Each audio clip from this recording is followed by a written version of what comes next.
Warning: this video contains full series spoilers for Higurashi, Higurashi GouSotsu, and Umineko. We also occasionally bring up the Higurashi extra arcs, Saikoroshi Hen and Kamikashimashi Hen. We also bring up Kokoni a few times. That being said, enjoy the video. Hello and welcome to a very long and unscripted discussion about Higurashi GouSotsu. Me and my friend Theo, we just watched all of it after a couple of weeks and we have a lot of thoughts to say about it. Yeah. We have some notes as far as what we're gonna say goes, but this is kind of meant to be like laid back podcasty vibes, because we're just gonna be dumping all of our thoughts out, just all over Higurashi and Umineko as well. Oh yeah, and on that note, spoiler warning, because this isn't just gonna be about Higurashi GouSotsu. Naturally, we're gonna bring up Higurashi, which might include some extra arcs outside of the main 8. We are most likely, no, we are 100% going to talk about Umineko for obvious reasons. We are gonna briefly bring up Kikonia, but it should be noted that we never actually read it. We plan on reading it later this year, but it is relevant to GouSotsu. And there's a possibility that other bits of media get brought up on accident, and if they do, I'm gonna put like a spoiler warning on screen telling you when you can like unmute the video, just in case Theo talks about JoJo or something. Like, because that happens so much while we're watching. Nonetheless, let's get started. So, I guess the first thing to talk about is Oni Damashi Hen. Well, first of all, overall, so the opening to Go, I don't think it's that special. Like, I wouldn't say I dislike it as an opening, but I don't get a lot of feeling out of it compared to Higurashi's opening and Higurashi Kai's opening. I'd say it's better than the opening to Rei, if you remember that one. Yeah, I mean, genuinely, I like barely remember the Go opening. Like, Really? I mean, I remember Rika running, and Yeah, that's about it. because I half of the definitely, opening is the Rika run. yeah, I definitely remember the Sotsu opening more. Yeah, I feel like the Higurashi and Higurashi Kai opening feel, I wouldn't say experimental, but like the way it does like the shifting in reverse over and over again, it's really nice compared to Go's opening, which is just kind of a song. And visually, I mean, I don't know, I like how floral the Higurashi openings were, which this doesn't really have. Though I can't really say that's much of a complaint. So now, as far as Oni Damashi goes, the first thing to point out is the fact that it's actually adapting the VN more properly, and that kind of happens for all of GouSotsu in general. But it's kind of interesting because this is made by Ryukishi, and so it seems like whenever the anime was made, I don't know how much creative control he had over it, but they had to make an entire arc, Yakusamashi Hen, to like add the stuff that they forgot because Ryukishi told them, like, dude, this is important stuff. So I mean, I do really appreciate that the VN scenes are adapted more properly. I mean, I really like I like that they have zombie tag properly. I mean, I guess it's in the 2006 anime, but it's much later than when it happens in plus this. they like keep in like some of the jokes that were left out of the 2006 anime. But actually, I will say, didn't they remove Keiichi getting like joining the club? Yeah, they did remove that. I'm surprised that that's something that he removed. Same. But yeah, like other than that though, this first episode is a very interesting one because the way GouSotsu was advertised, it was advertised like it was a reboot, like a remaster of the 2006 anime. And so this first episode it feels like a pointless watch after watching the 2006 anime again.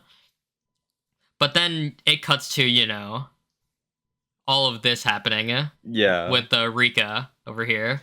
The red eyes. The red eyes. Oh, we will talk about the red eyes way later. Yeah. I'm also really happy it used the opening. That right there is like very fan service, but I'm happy for that fan service. What else is there I will to say?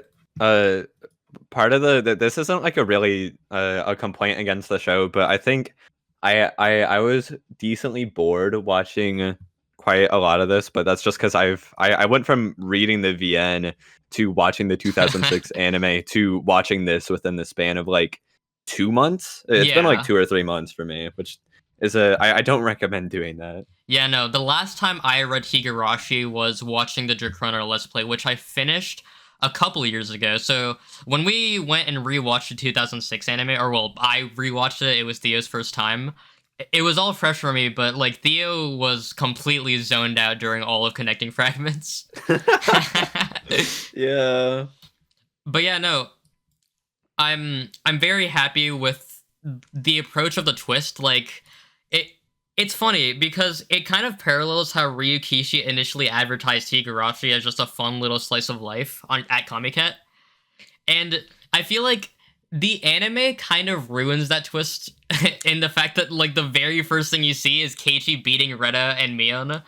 I mean, to be fair, the opening of the visual novel is also like interesting, but it definitely doesn't like immediately give it away that there's like a murder going on, I guess. Yeah, I mean Well, it's I don't know, it's a very visual novel opening to me. Like I yeah, don't think it's as yeah, on the nose as the yeah, anime yeah, is.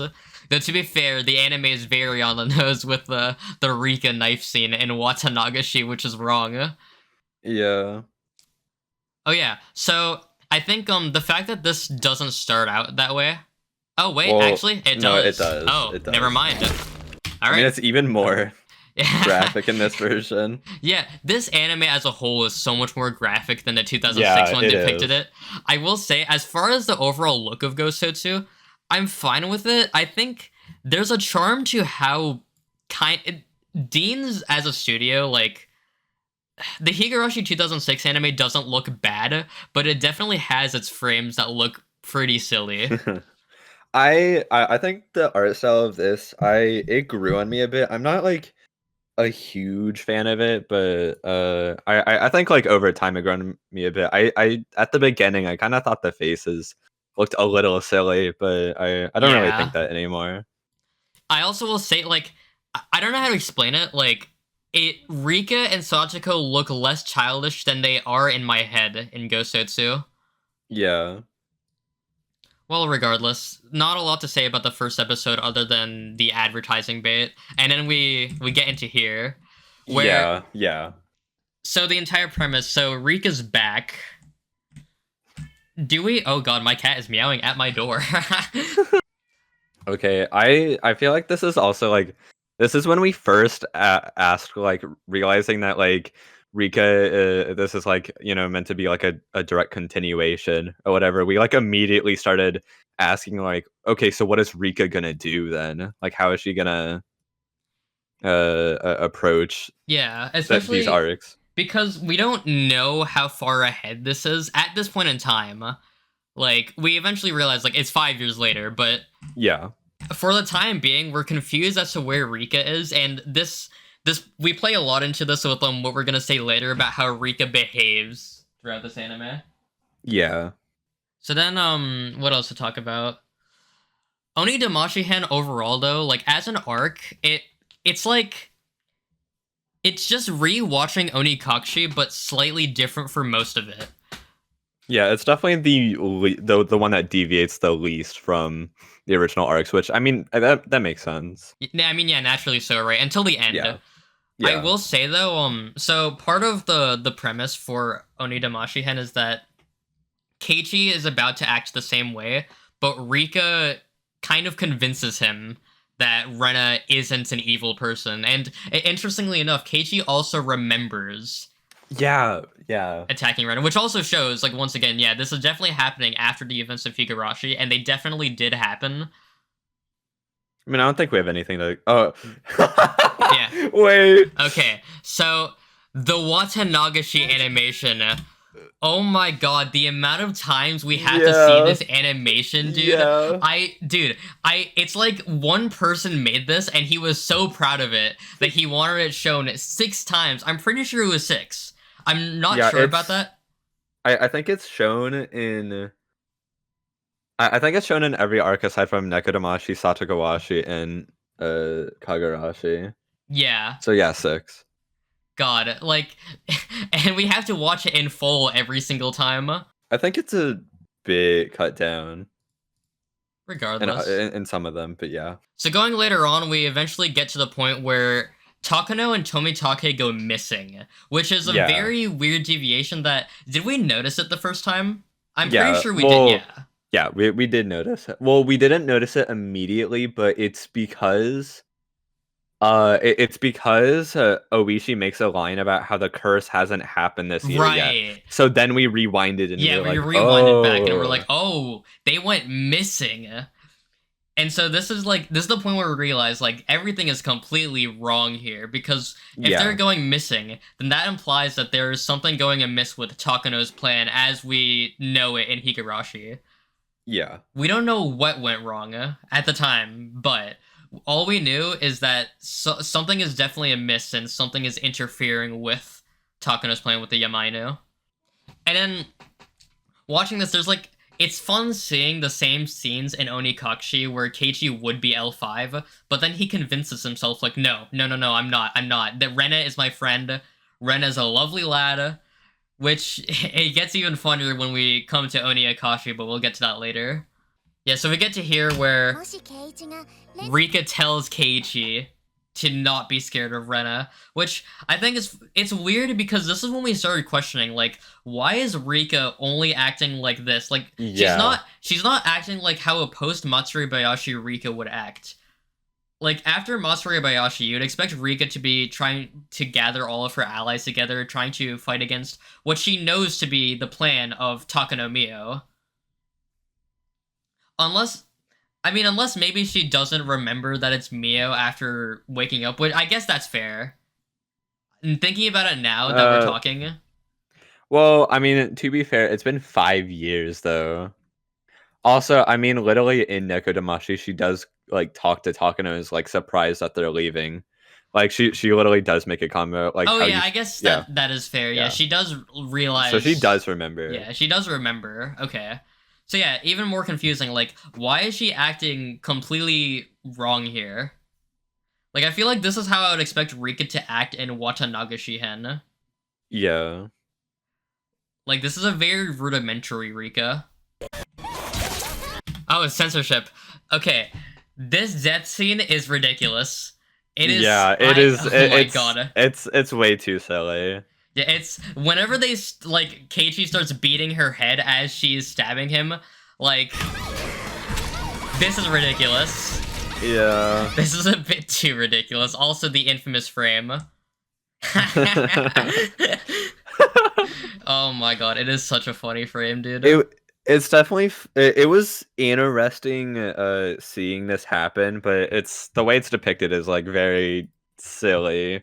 I'll also say we'll talk about this later, but we think that this shouldn't have been shown, at least now. Yeah.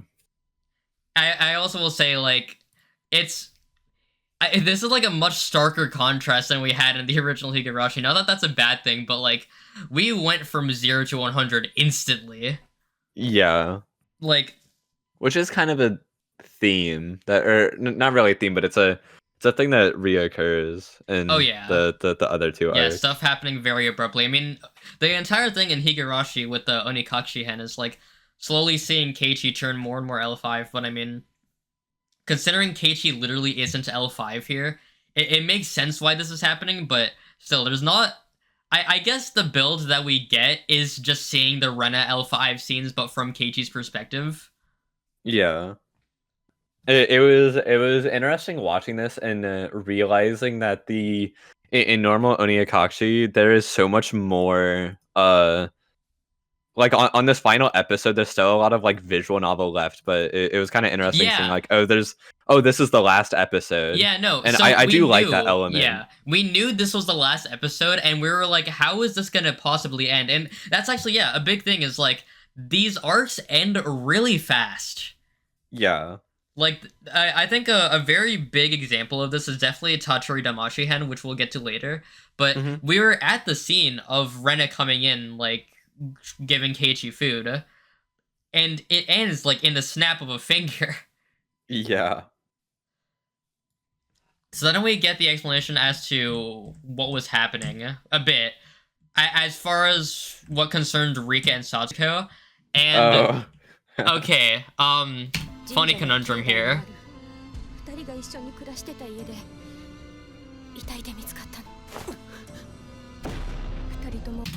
Okay, when I read this subtitle and I even heard the Japanese. Yeah, the onaji hocho. I was literally thinking the same knife that Rena used.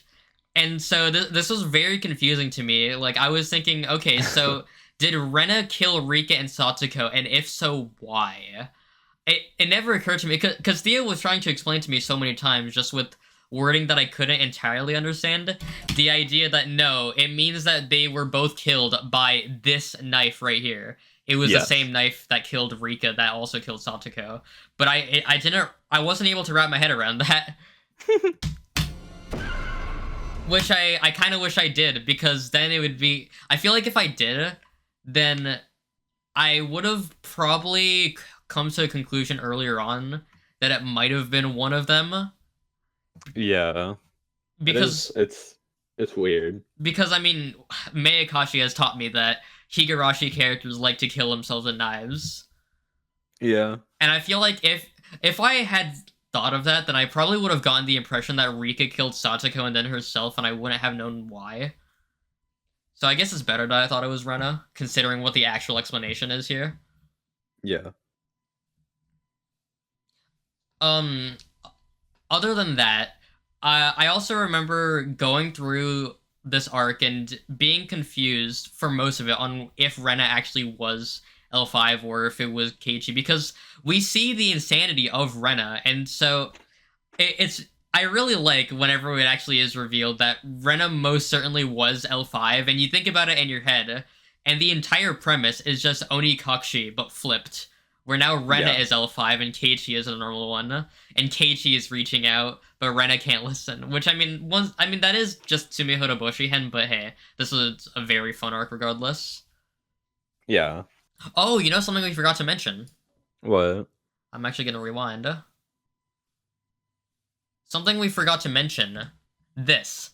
Oh, so, right. When we saw this, we thought this was the Yamainu, and with regards to Takano's... We were thinking about the fact that Takano's plan was amiss, as we interpreted it, and that's why Tomitake and Takano were both missing, and we were questioning this. Is this the Yamainu? And we thought they were. We thought what was happening here, at least what I thought was happening here, was... because Tomitake and Takano were missing, now Irie is actually, like, in full control, including the Yamainu, which doesn't make sense. Like, the Yamainu are not his asset. What were your thoughts, actually?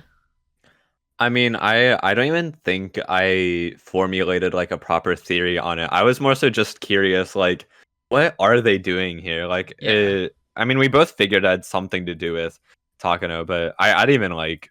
form a theory on what was going on. You said you thought they were, like, heightening security. Oh, yeah. Yeah, and that, like, these boxes being unloaded were for that, like... We thought they were unloading boxes for the sake of heightening security, when it's rather the reverse, actually. They're packing these things up. Yeah. Because these are the Bloodhounds, not the Yamainu. Yep. Which I guess, fair enough distinction. I mean, you can't really tell, I think.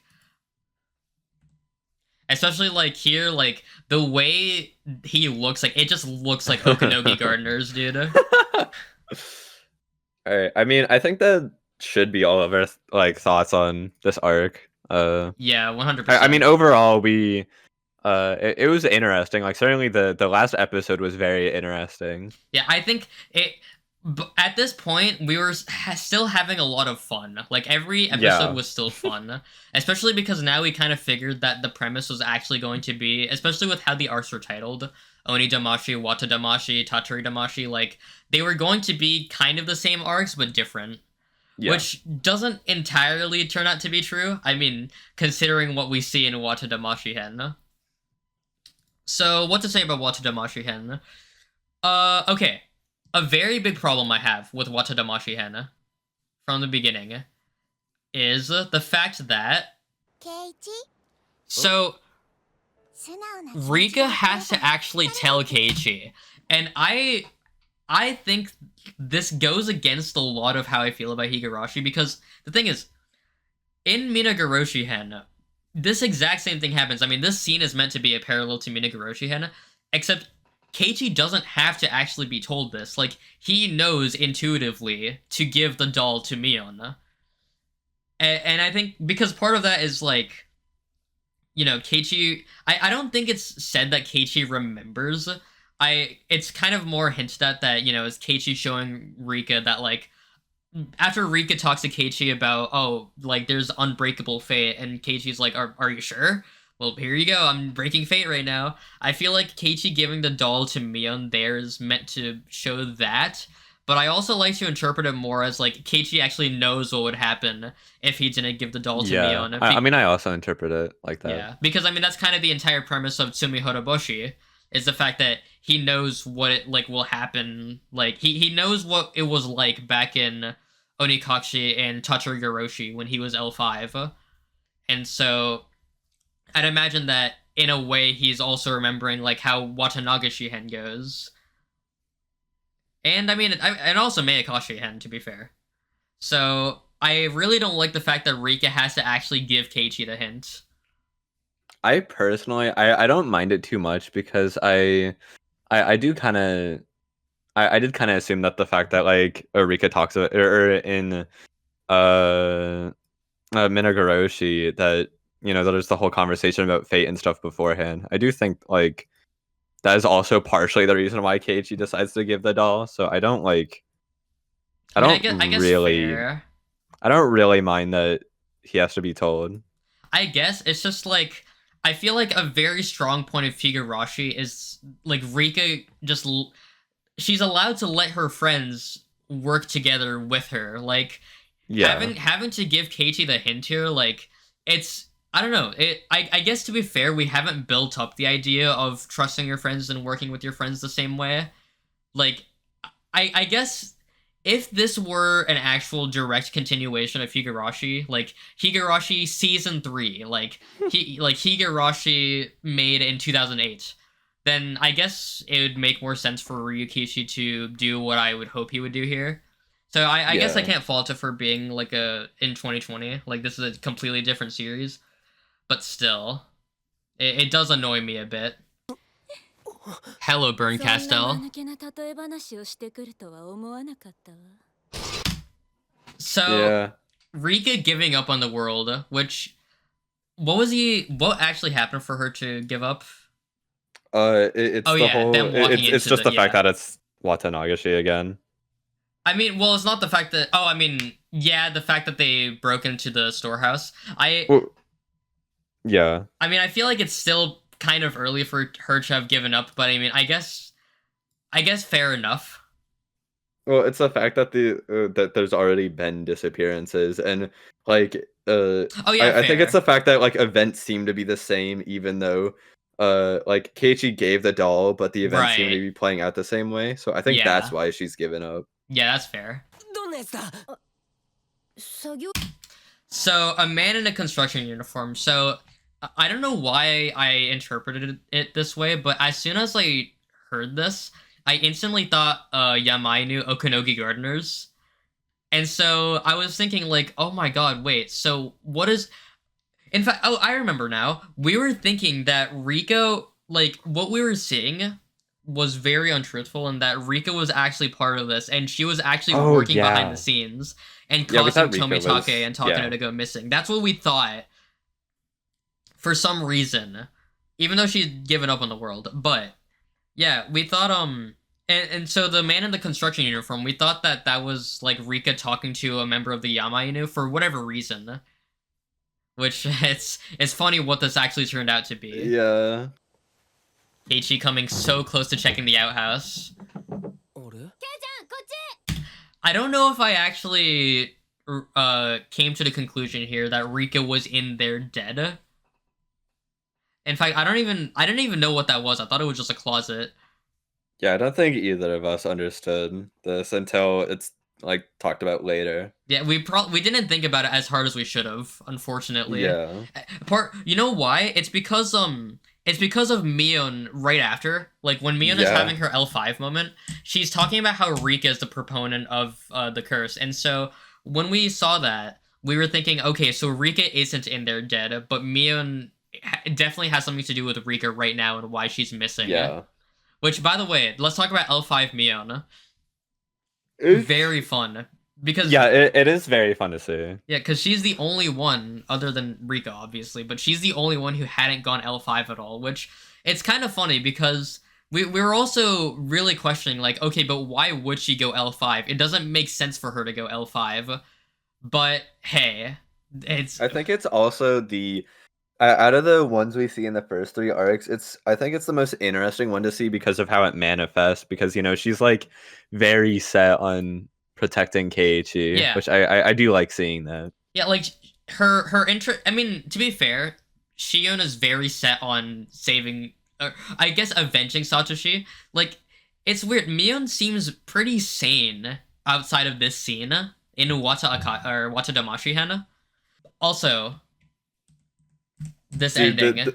yeah, So, yeah, we thought this was the Yamainu.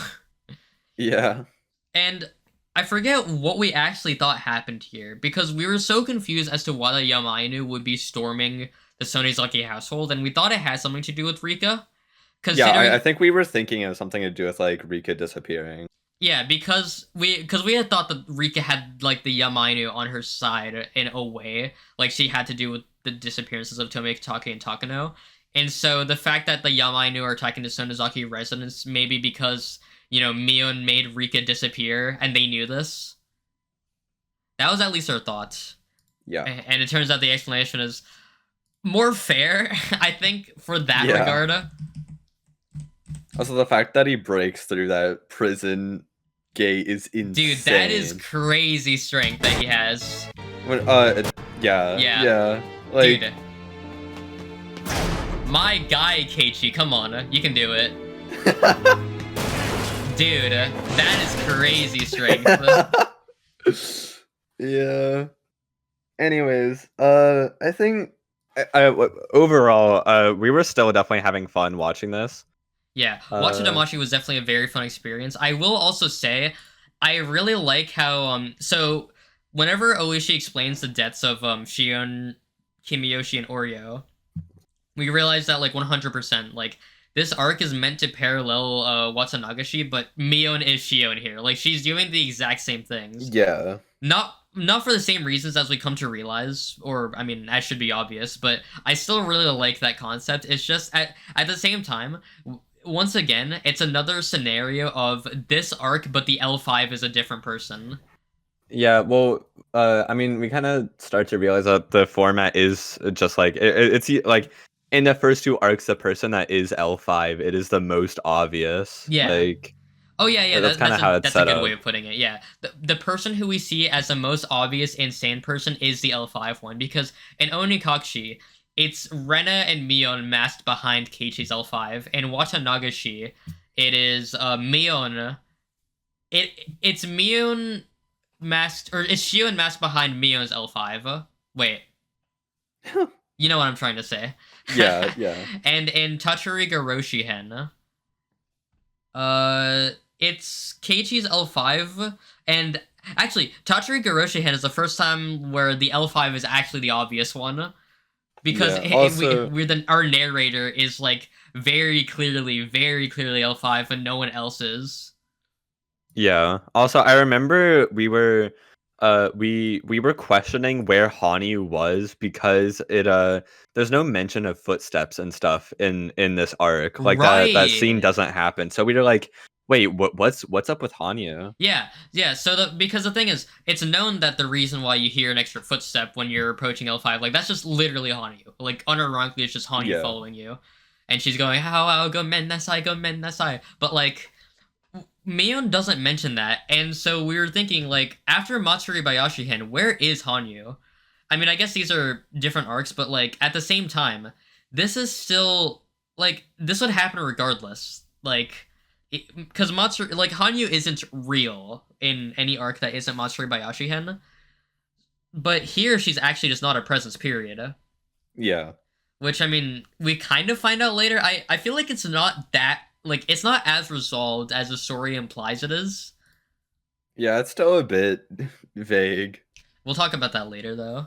For now, that is the end of Wata Damashihen. So then Tatsuri Damashihen, where I guess a big first thing to say, I think the biggest thing to say about Tatsuri Damashi that made it interesting is we clearly saw at the end of the first episode, Teppei is back, but we also see like Keiichi, you know, he knows what happens in Tatsuri Garoshihen. He remembers it. So he's not going to make that same mistake, which it's what leads us into the path of Minagoroshihen. But what's really I really interesting, like that split. Yeah, I really like that split. But what's really interesting about it is the fact that the way Oishi treats Keiichi is the exact same that he does in Tatsuri Garoshihen. And this realization is so fun because you instantly realize later on when Oishi is trying to shut things down, he is not the nice Oishi that is like on their side by default. Like he is more willing to be against Keiichi now. Yeah, so it made us kind of wonder, like, oh, how is this gonna play out? Yeah, like is Oishi actually gonna shut this down? We had a lot of fun with it. Yeah. Other than that, though, like, there's not actually a lot to say about Tatsuri Damashihen. Like, it's mostly just Tatsuri Garoshi mixed with Minagoroshi at the same time. And that's about it. Like, and this is where we start talking about how it's a bit of a slog to get through this anime after watching the 2006 anime, like, just prior. I get that this came out, like, several years later, and that you were meant to watch this, like, in isolation. But my god, having to watch everything all over again, it was so tiring. Because it's literally same arc, but slight differences. Okay, so Satsuko luring Keiichi over, and then turns on the light. And so... Come on. Okay. So, this was a very confusing thing to try and explain, because, and it turns out later on, like, this doesn't actually happen, which is confusing, because, so, we aren't viewing this from the perspective of someone who's L5, or I guess, I'll talk about this in Tatsuri Akashihen, actually, that'll be a better this is a better place. Yeah, I will say, though, our explanation back then is, or actually, I feel like you have a more stronger explanation than I do as far as what you thought back then.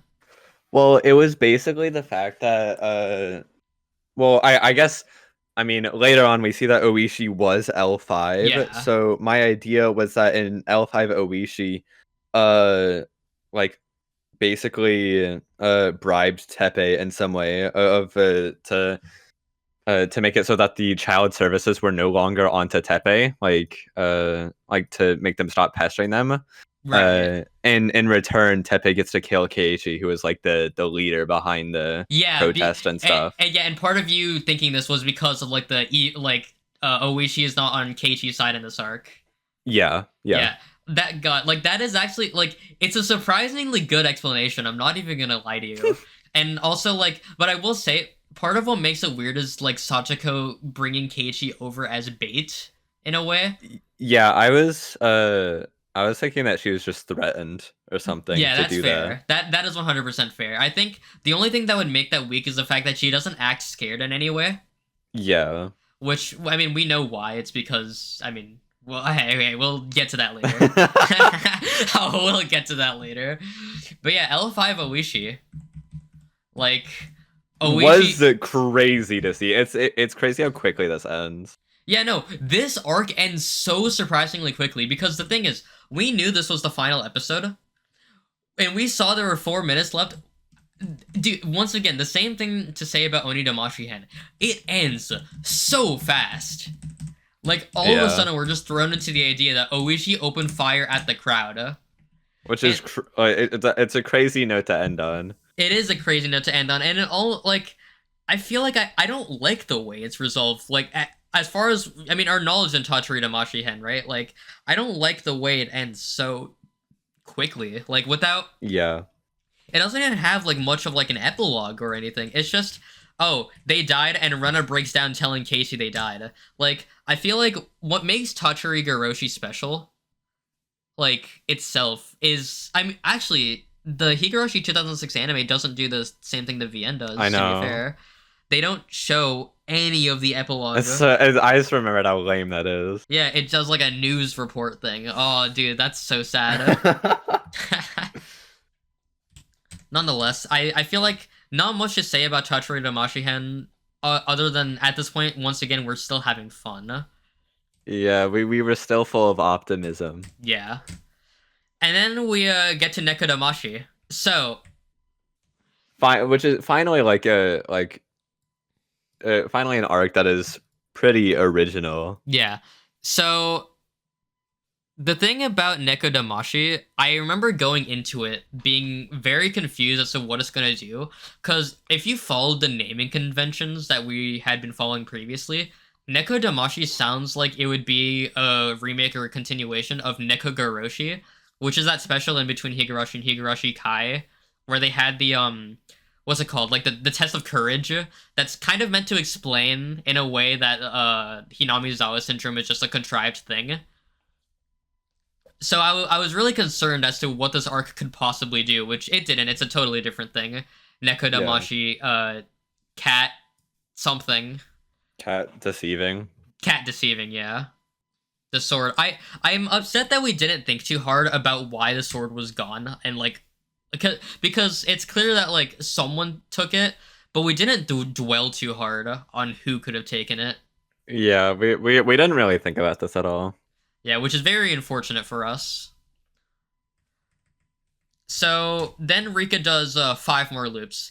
And we get to an episode that I find very interesting that Theo doesn't like. Yeah, I'm not a fan of this episode. Just because of how like it's just not fun to watch. I don't like seeing a character get killed in like violent ways over and over again. Like I see this as this episode to me is fan service. Like, it's very much a bunch of like what if scenarios. Like, I feel like this arc heavily plays into the idea of, oh, in Higurashi there's an infinite amount of fragments where you can, which basically is just a long Higurashi way of saying, oh, write whatever you want and it can technically exist. So it's like it almost feels fanfiction-y in a way. I'll talk more about that later, but it's like, oh, what if we took like Higurashi but made this person L5 or that person L5? And I remember a very funny moment. yeah. Actually. Yeah. Thank you so much. Oh god. Change back, please. I remember a very funny moment. We were experiencing this. And you were sitting there, you were like, oh, I think Akasaka is probably gonna go L5, and I'm like, I don't think so. I don't think they are gonna make Akasaka L5. それは一大事なのです。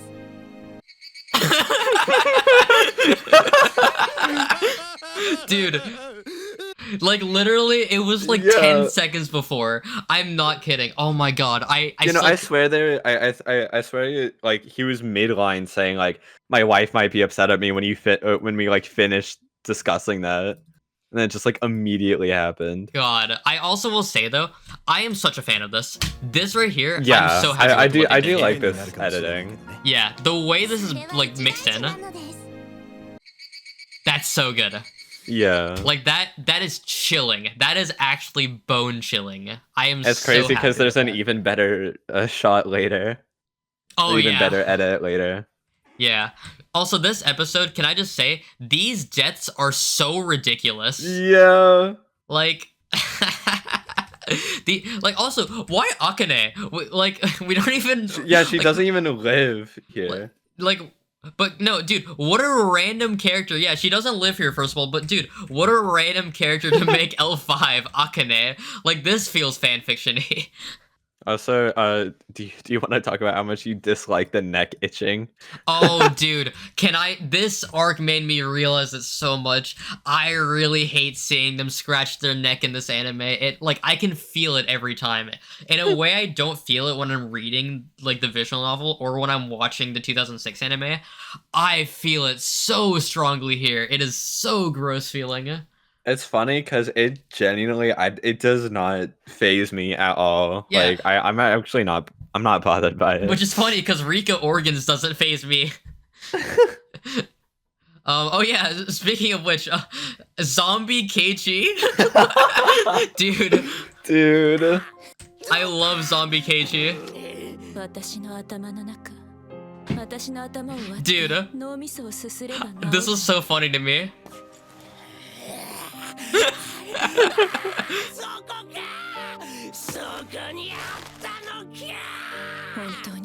It's so funny, dude. And I will say, by the way, the voice actors did such a good job in GouSotsu.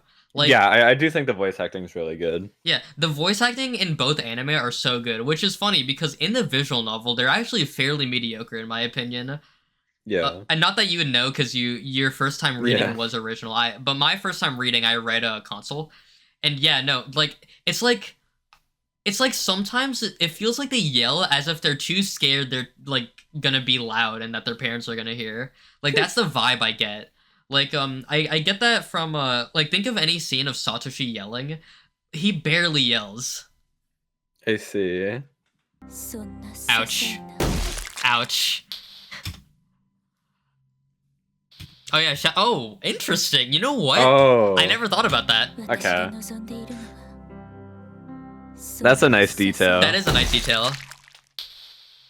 Cause I thought of that as just like Rika snapping to take off a finger, one more loop. Yeah. Alright, now we get to this. A lot to say about this, which by the way, are you Yep, I knew it. I didn't even have to hear it. Okay. This is the most chilling thing in all of Higurashi, bro. Low-key. I'm not even gonna lie. I'm being completely for real right now. This is the most chilling thing that's ever happened in Higurashi. I agree.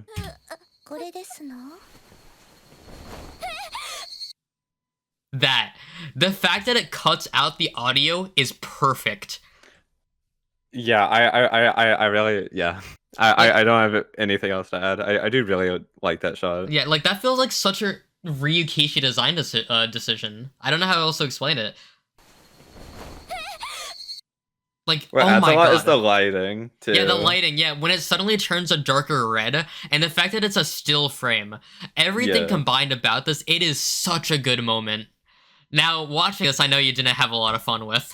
Yeah. Because, and the fact that she keeps, I mean, it's another thing of, like, ridiculousness, because the fact that she lives through all of this is yeah. I mean, no, well, I mean, to be fair, you would live. But no, either you live or you die of shock. Yeah.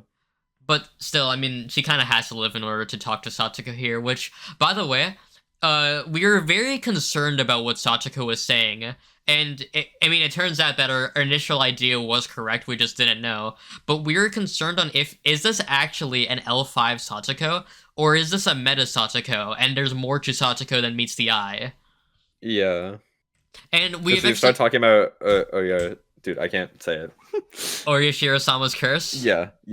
Yeah, she starts talking about it, and so we eventually come to the conclusion that, okay, no, she's just an L5 Satsuko, and Rika coincidentally listens to this and realizes that, oh, maybe I shouldn't leave Hinamizawa all along.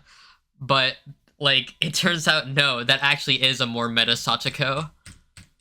Yeah, which we have much to discuss about that. Oh yeah, we have so much to discuss about that. So...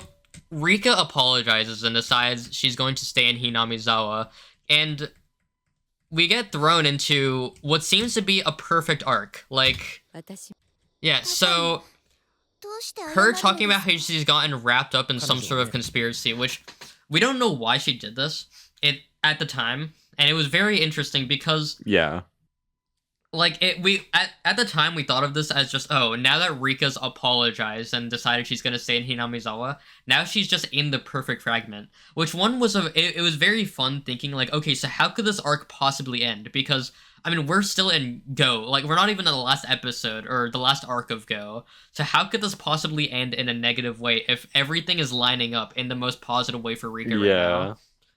Which funny we say that because of what happens later. It was definitely cool. Like there's still a period where theorizing was very fun because it's just like trying to think of any possibility why Takano would just be giving up on this it was very interesting. What did we even come up with anything for that? No. Yeah, we're genuinely baffled. I mean, the thing is, Yeah. the explanation I don't think is something you can come to. Yeah. Like, no. Like this is very much. I mean, we'll talk about that later. We will. Oh yeah, so turns out, yeah, these are the bloodhounds. We didn't realize that these were the bloodhounds until it's shown here. And by the way, so you thought this was Amakusa, and I instantly said, "Oh, Skylark 13, interesting," and because you didn't know what Skylark 13 looked like, he's shown in the visual novel directly. But yeah, you directly thought that this is Amakusa from Umineko, which I think is very funny because now that you mention it, he really does look like Amakusa. I mean, I think it's just like a Ryukishi moment. Well, do you think that's a Ryukishi? Like, I feel like that might be a Ryukishi reused actors moment. The thing is, maybe. Well, I mean, the other problem though is that Skylark 13 is also not shown in the original VN. That's very much a console arcs thing. Yeah. But I wouldn't be surprised if Ryukishi decided, you know what? I like this. I'm going to make it so that was Amakusa. Like, he thought it was such a good idea. Well, nonetheless, there's not much to talk about Nekodamashi until the end, where, Yeah. it was a trap, just as you thought. Not anymore. It's almost like someone else. So, we didn't really know what this meant. And we didn't think much about it. Well, I think we were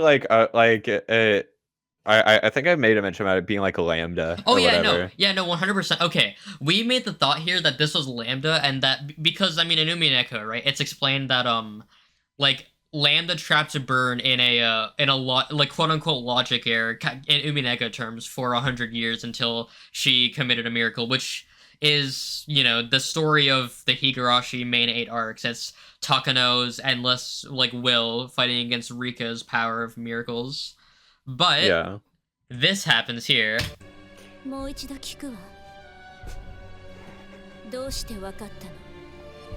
And then what is happening here? Yeah. And why does she have a gun? Yeah. It's so ridiculous. Why does she have a gun? I know this is semi-explained. We'll talk about it more later when we get to what's it called? Is it Kagurashi? Yeah, Kagurashi. Yes. But so this is when we start going, oh no. Yeah. Uh-oh. Yeah, for the sake of thinking of how the story is gonna write itself. And we're very, very worried. Yeah. Because one of my first thoughts was, oh no, are they retconning Lambda? And that's what I was very worried about Which I didn't initially agree with, and part of that's just because I didn't really want that to be true, and also because I thought it would be more interesting than that, to be fair, it didn't retcon Lambda. It added more to Lambda in the end. Yeah. Nonetheless, we get to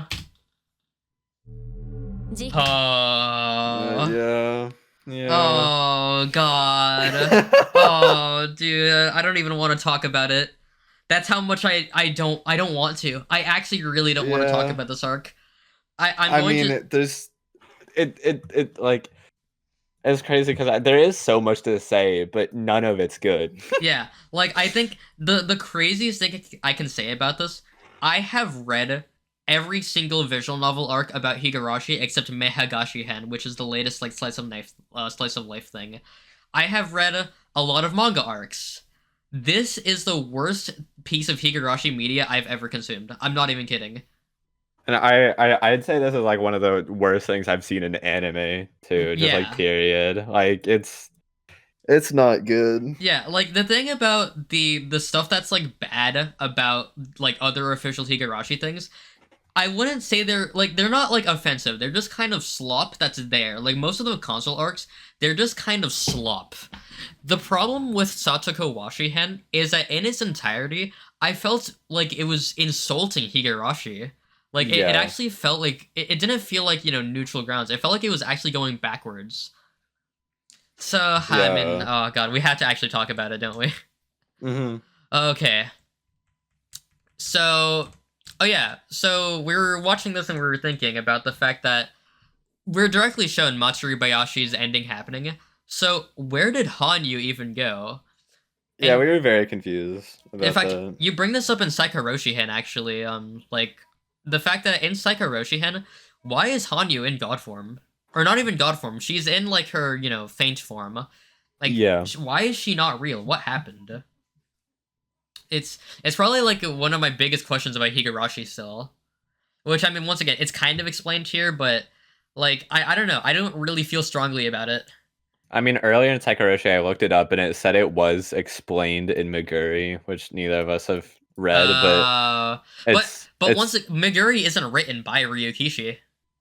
Yeah. So what was Ryukishi thinking when writing Psycho-Roshihen as far as Hanyu's character goes? That's what I really want to know, and I can't Plot decipher hole. it. Plot hole. It'd be funny if it actually was just a plot hole. I mean, in Psycho-Roshi, I'm pretty sure it literally just is a plot hole. Like, I don't know. Maybe whoever decided that is wrong. I don't know. I trust Ryukishi. you do? I trust. Yeah. Okay. I trust Ryukishi back then. And now I Okay. know that he can miss, but I trust Ryukishi back then. So something else that I really like. So this part of the arc is Oh, just yeah. So it's showing the aftermath of Matsuri Bayashi, which I like, but a big thing that it does is it amends what Minagoroshi had that Matsuri Bayashi had didn't, and this is the biggest thing that I wanted resolved. It's a thing that I constantly think about Matsuri Bayashi Hen, is that like they worked so hard in both Minagoroshi Hen and Matsuri Bayashi Hen, but in Matsuri Bayashi Hen, none of what they did to Satoko applies, so Satoko is still seen as a Hojo outcast. So I really like how Ryukishi took the time to go, okay, you know what? This actually does get resolved a year later by Yeah. Rika. I am really happy that he did this. And then the next episode comes up. Oh, Yeah. this episode.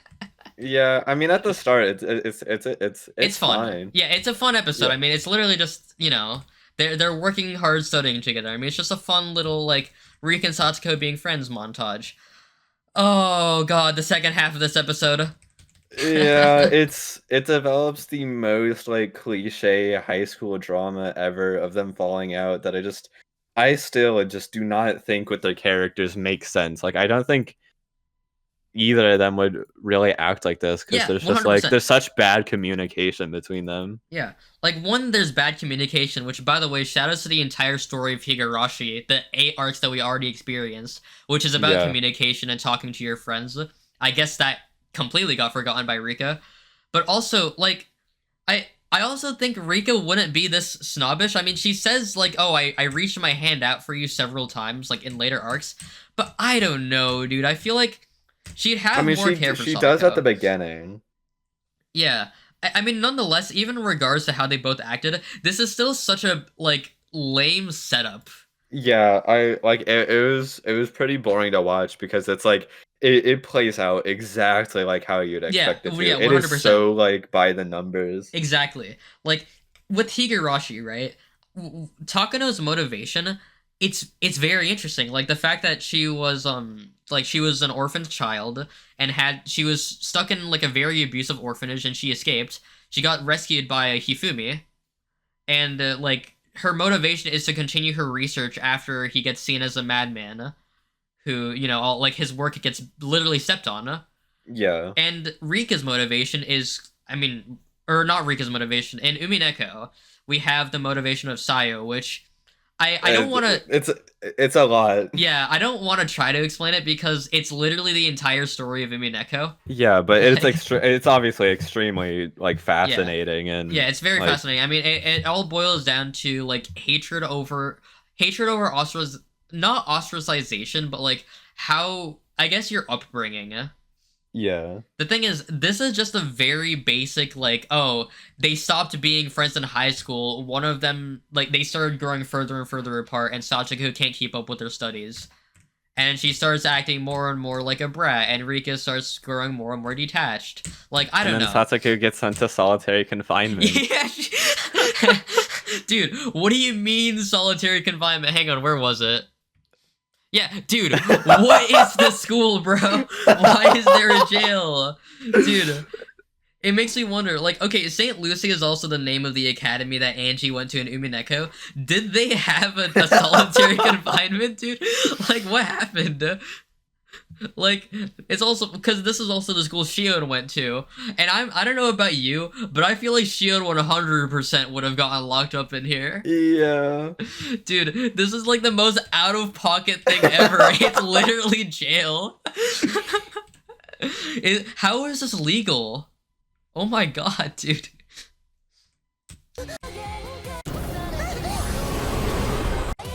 She's in the Sea of Fragments. Uh-huh. Oh, yeah, oh no. So, dude. Oh my god, dude. I don't know how to explain how I felt after this. Like, yeah. So I still don't, well, I know the connection roughly in a way between Hanyu and Aurora. I mean, okay, I don't, but when I saw this, I was really scared that the connection was the fact that Aurora is to Hanyu as Burn is to Rika and as Lambda is to Mio. I was very scared of that. Because what that would mean is that the Hanyu that we know isn't actually, like, an isolated character, which I'll get more into that later. Yeah, like, you kind of thought that Hanyu was like Aurora's game piece or something. Yeah, I'll get more into that later because that has more relevance later in this arc. But yeah, we were... Oh, phew. We'll talk about that later.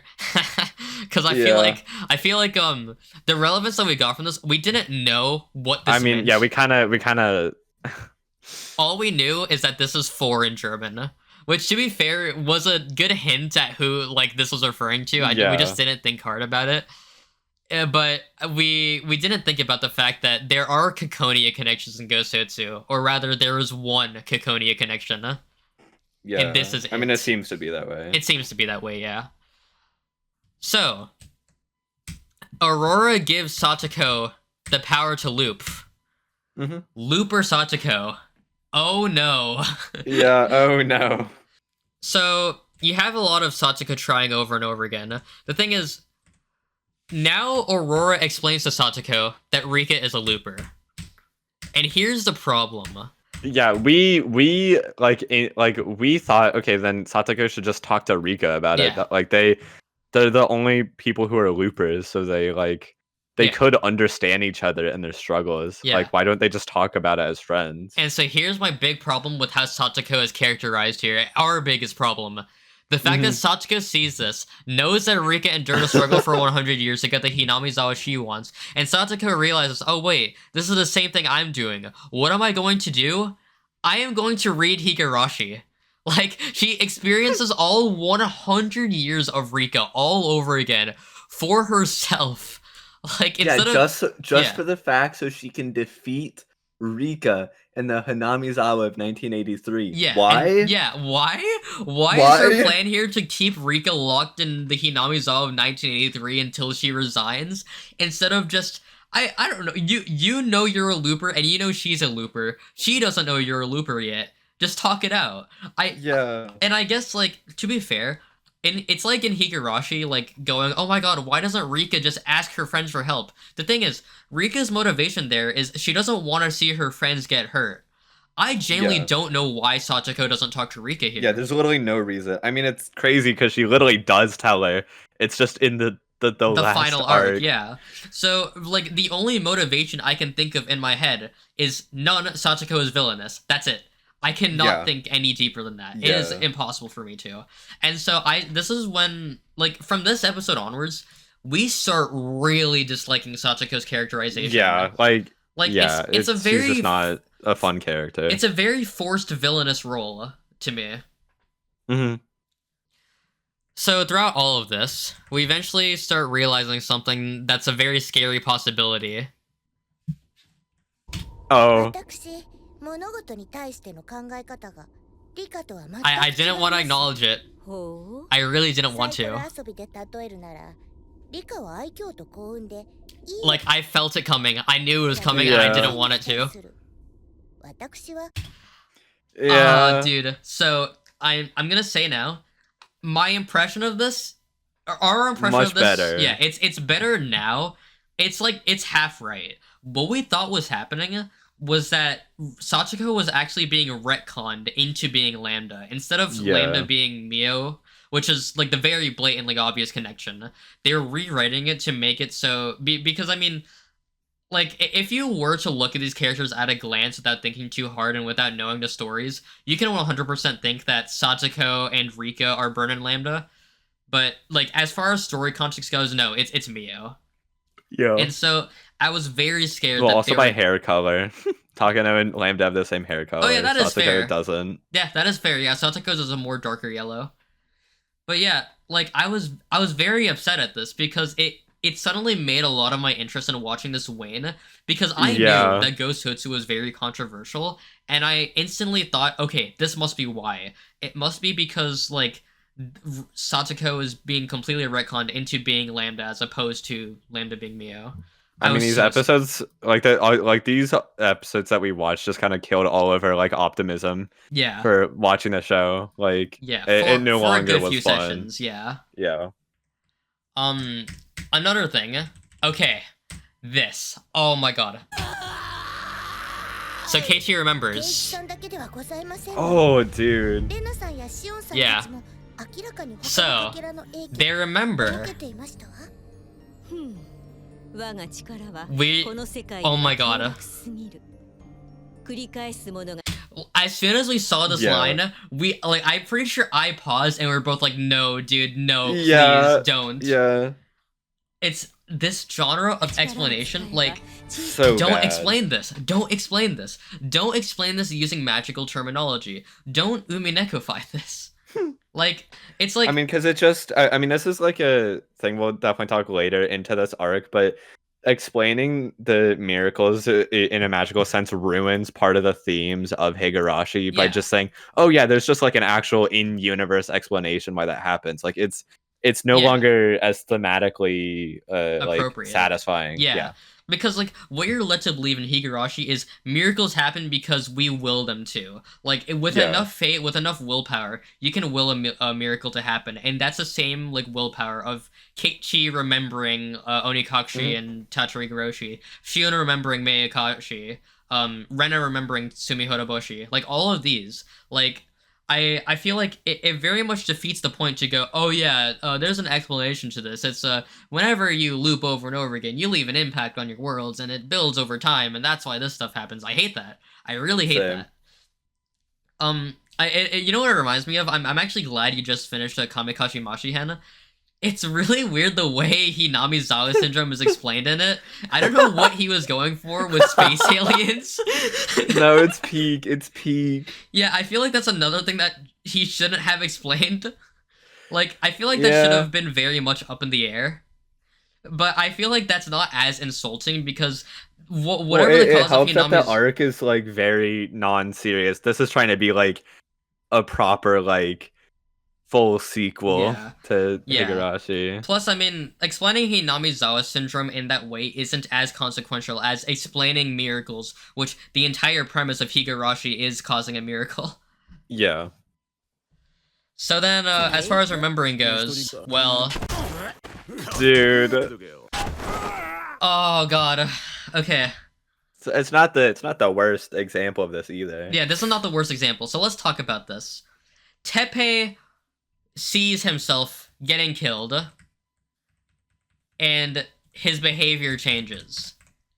Yeah, and like fundamentally, this just sucks. Like, this is very. It's not a good way to develop a character because in going back to how this like undermines the themes of Higurashi, it's like Rika's goal throughout all of it is to just live happily with her friends. Like Yeah. Meanwhile for Tepe, he changes because he dies. Yeah. Rika's motivation never like wavers. It's the same. Yeah. Like it's she not, just wants to live happily. Like Rika's motivation doesn't come from the fact explicitly that she dies. It's about the fact that she wants to live happily with everyone. Tepe would not care if his allies died in this regard. I mean, he literally escapes to Hinamizawa because Reina dies. But like here it's just, oh man, I see myself dying. Oh, I don't want that to happen to me. Let me completely do a 180 as a character. I feel like this is very weak, but that's not even the worst example. Yeah. Because I think it's the next episode. Yeah, it's the next episode. It's still like these scenes are just ridiculous. Yeah, they're like so seeing ridiculous. Tepe characterized like this is just it's dumb. It's dumb. Is. All right.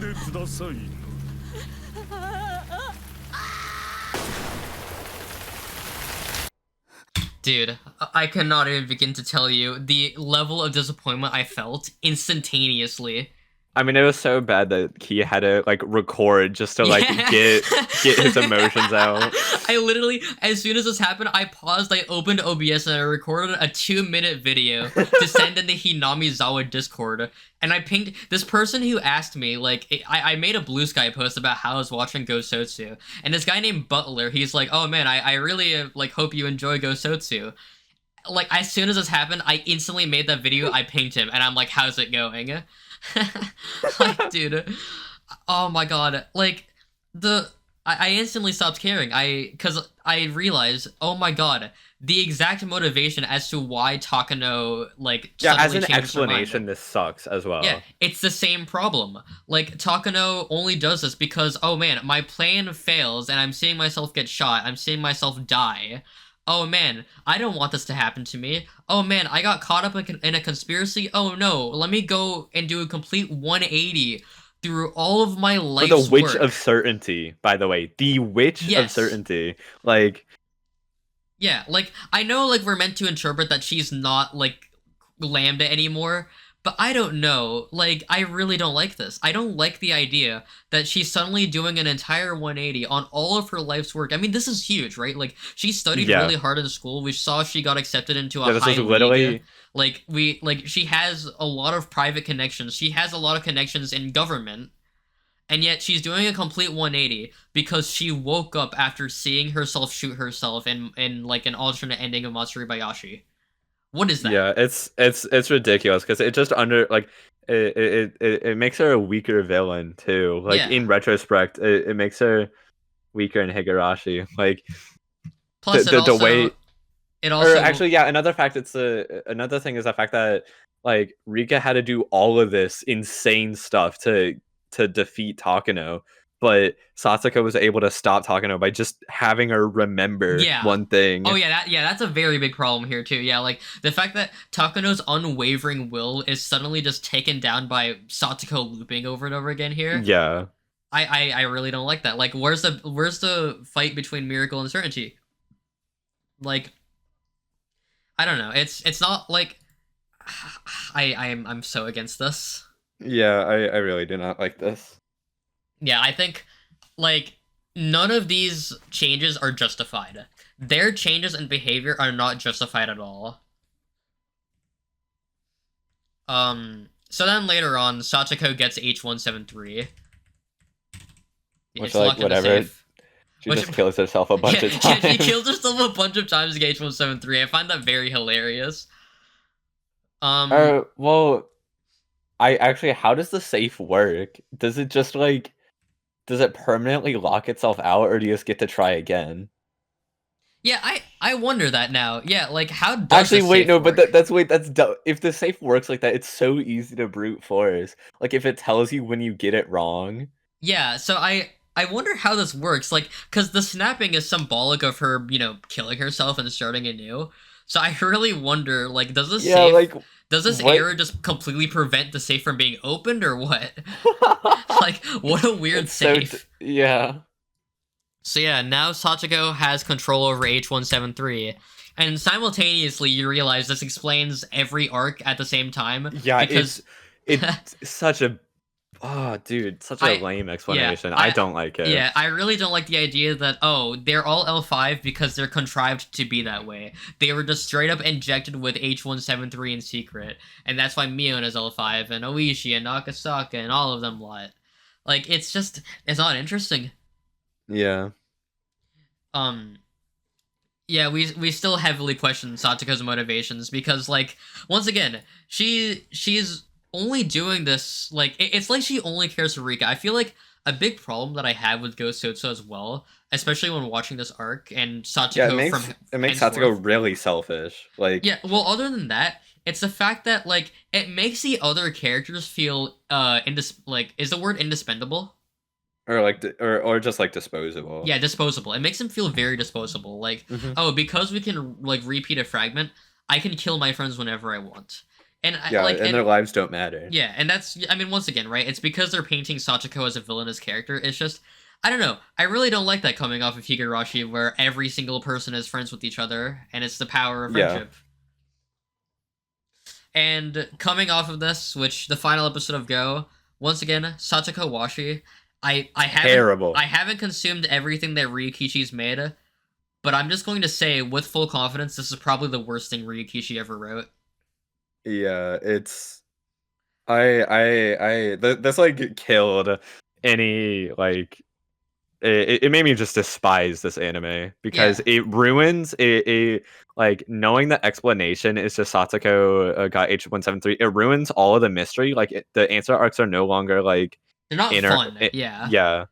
And it also ruins stuff in the like greater When They Cry series, or well, our interpretations of what was going on ruined elements of umineko and stuff as well, and the original Higurashi. Yeah, at least as far as this, at this point, yes. Yeah, at this point. And, which is funny because this anime did save itself in a way, like our feelings are complicated. We'll talk more about it later. But that's the end of Go, which moves us to Sotsu. Mm-hmm. Okay, so what to say about Oniakashi Hen? Oniakashi Hen is very weird. Well, oh yeah, by the way, actually, well, before we talk about it, I just want to talk about the fact that every single time we see this dude, oh my god, we hate it. It's so predictable and it's so dumb. You know, we kind of made it a game. Like we would call out like, okay, red eyes now. Or like we would call it the exact way that she's gonna have red eyes. Like, oh, we see her from her back. Oh, now we're gonna get a frontal shot, and she's gonna open her eyes, and they're gonna be red, etc. Yeah. I really don't like the trope of evil red eyes. Higurashi doesn't do that. Umineko doesn't do that. Like, you know what Higurashi does that's really cool? Cat eyes. The cat eyes are really cool in Higurashi to me. Having just, like, I don't know, evil red eyes is so generic. It's like, funny because they do cat eyes as well in this. Yeah. I'm gonna make a very funny comparison.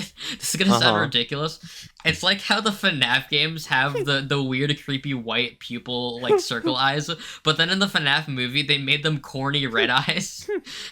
I get the same feeling here. Like, dude, please, don't do this.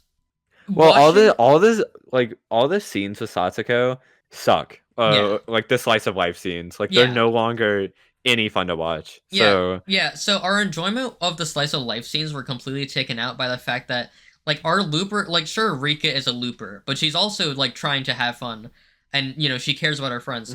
Satsuko is a looper here, but she fully has intent on making one of her friends go L5 with H173, and like it's like she doesn't actually care about them. Yeah, I mean, she's just being manipulative the whole time. Yeah, she's pretending. She's pretending the entire time. It's unfortunate. I also will say, watching these next 3 arcs for a lot of the time, it's a drag. It really is a drag. Yeah, there's so much padding. Like, there's so much overlap. Like, it's weird how Sotsu is only 15 episodes, and yet so much of that is still padding. Yeah. Like, they show the same exact scenes, frame by frame, from Go. And sometimes they even show the exact same scene in the previous episode and then the next episode immediately. And it's like, dude. I mean, we'll talk about this later, but like this, I mean, this could have been shorter. Yeah. I mean, this. Yeah, it is definitely fun seeing the alternative. Like, it's a very boring way to explain things to have it be the exact same arc, but Yeah, like, I mean, the thing is, right? It quite literally. So this feels, once again, it feels very fanfiction-y, and I want to preface when I'm talking about something being fanfiction-y. I want to explain what I mean by this, because I feel like the average person doesn't read fanfiction, and I'm just gonna say I don't. But I've gone through phases before of reading fanfiction, and I know the exact genre of slop that they tend to be, because I mean, they're oftentimes are written by young teens. They tend to be very simple premises, where it's like a lot of the time, like a common thing that you'd see in fan fiction is, oh, this thing in the anime, but a different thing happens. This thing in the show or game, but it's like a different scenario. Like it's like a split. Like I think I'm gonna throw up spoilers on screen. Actually, Omori. I am going to bring up major Omori spoilers right now, so look at the screen to know when you can unmute. Okay. There's a thing called Omari, where it's literally the exact story of Omori, except Sunny is the one who fell down the stairs because Mari pushed him. And I feel like experiencing Oni Akashi and Wata Akashi, I'm getting a similar feeling from that, where it's like, it's fun, but it doesn't feel like, I don't feel like I'm getting much meaning out of it, which makes sense, right? Yeah. These are contrived L5s. Yeah, I mean, I want to mention this later in the arc when it like shows up on the like episodes that we're looking at, but the like Rena being L5 thing doesn't make a whole lot of sense in some Yeah, scenes. yeah. I also will say, so shout out to Rena. So Rena is really weird because I think it's her character being different is significantly more interesting than Tepe being different, because she's different as a result of someone like changing personality. So it's not like she's not changing because she's like scared of her death or whatever. She's changing because just like the people she's around changes, and I like that. That's significantly more like satisfying to me, I guess, for yeah, as an expert or as a reason why a character changes. yeah. It's like it's a very weird arena, but one that I'm more fond of this change. And Yeah. later on, you'll see I'm actually like it leaves me wanting more, which is a good thing. Yeah. Okay, so Rena is L5 right now. She's been injected with the H173, but she's acting very normal. And the thing is, right? We were talking about this, and I was thinking, like, it's very interesting that after being injected with H173, Runa is still mostly such a calm and collected person. And in my head, I liked that until I came to a realization. This arc is Oni Damashi Hen. Oni Damashi Hen is Oni Kakshi Hen, but slightly different to get with the marketing of this being a remake. Yeah. What this means is that the Rena we see is quite literally like it's forcibly contrived onto Onikashi scenes. The reason why she's acting like this is because it is just Onikashi. It's Rena as she's written in Onikashi, but she is supposedly L5. And like, if you don't think about it too hard, it's more fun of an arc, but with that realization in mind, I found myself losing a lot of interest in what I was watching, because it's quite literally, it's like Rena being L5 is just slapped on as a tagline. Yeah, I mean, especially because like Rena with L5 definitely is I mean, she goes to some extremes. Yeah, I mean, we know what she acts like because we've seen this in Sumi Horoboshi. Yeah. So she acts way too calmly in most of these scenes.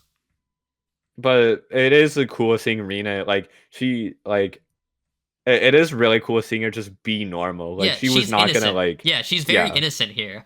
And, like, so what I'm seeing here, like, or what I want to say about this, I remember watching this and thinking, oh my god, I so badly want to see what it would be like if Rena didn't kill Rena here. I really want to see how this plays out.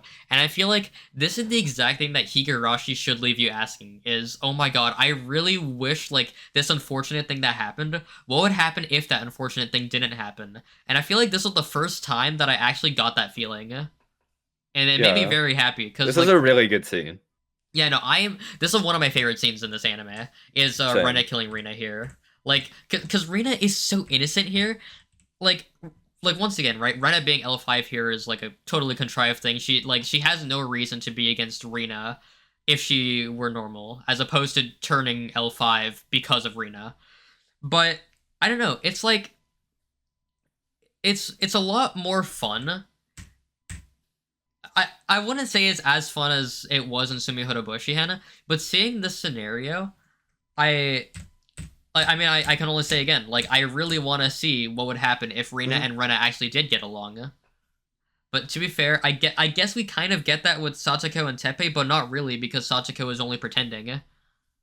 Yeah. But can you imagine Rena actually getting along with Rina and accepting her, like, Yeah. you know, like, oh, like, I don't want to talk to your father, I don't want to ruin his life, like, and, you know, she, like, understands. Like, I don't know, I feel like that'd all be really cool. I mean, yeah, once again, seeing this sort of character development is, like, way cooler than what Teppei goes through. Yeah. This isn't happening because she got a dream where she's gonna die. Yeah. I'm really happy with the way Rina changes here, and I kind of wish that every other character had this same like genre of change. Yeah, I do like the like. Is this the last episode of this arc, or is it like the second? It's the second. Okay, yeah, I'm gonna say I like the second half of this arc quite a bit. Right. Yeah. There's still a lot of padding though, but seeing these scenes from like this alternate perspective is cool. I also will say, this is very funny. Like, this is actually a different example. So, what I said about Rena being inserted as L5 onto Onikashi scenes, this is actually one where it works, and it works in a very funny way. Because quite literally, what we're seeing here is what Keiichi imagines as L5 Rena, except this time it actually is L5 Rena, and Keiichi isn't imagining. And I find that very entertaining. I do like that. Yeah. Oh yeah. I also want to say, how in God's name is Rena so calm when talking to Oishi as L5? That is ridiculous to me. Yeah. It's not very believable. Yeah, like, overall, this arc is like and you realize this with Wata Akashi Hen as well, but it's a very lame and straightforward way of explaining the arc. It's like you're going through the exact same events, scene by scene, except from the other perspective. Like, and you could argue that this is the same thing that happens between Watanagashi Hen and Meikashi Hen. The thing is that... I mean, Meikashi is, like, literally a new arc, though. Like, it's a new fragment. Yeah, like, one, it's like, I mean, one, yeah, Meikashi is a new fragment, but two...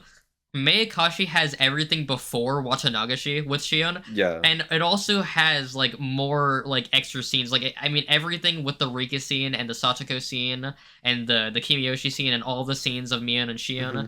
The only extra thing this really adds is a little bit of extra scenes with Rina and, like, Rena's past that already happened in Sumi Horoboshi Hana.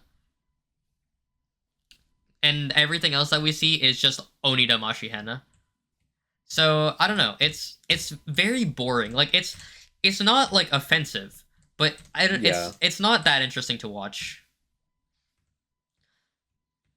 You kind of explained it as like watching homework in DMs once, or like sorry, like it feels like homework. Yeah. Which, like that's a good way of putting it. Yeah, no, like we've already experienced it before. Like now we just kind of have to sit through it all over again. Like like I don't feel like I'm invested. I just feel like I'm, you know, sitting along for the ride that I have to get through in order to get to the later arcs, which I, like, from the naming conventions, I figured this was going to happen all the way until Higurashi Hana. Yeah. I also will say, by the way, shoutouts to Watanagashi Rika animation, dude. Yeah, like, the classic. The classic. But yeah, there's more examples, though. Once again, like, Rena acting L5 in ways where Keiichi, like, once again, this is very funny. It's things that Keiichi, like L5 Keiichi interprets as Rena being against him, but this time it's L5 Rena being against Keiichi, and I find it very entertaining. Yeah. Like, I don't feel as heavy of a feeling as, you know, in the slice of life stuff for, like, normal scenes where it's like, oh, so Rena's just L5 but not changing at all because they kind of have to force that in order to make it Onikakushi. This, though, these don't feel forced. These actually, like, work really well. Like, Rena is actually there watching Keiichi and listening to him talking to Oishi.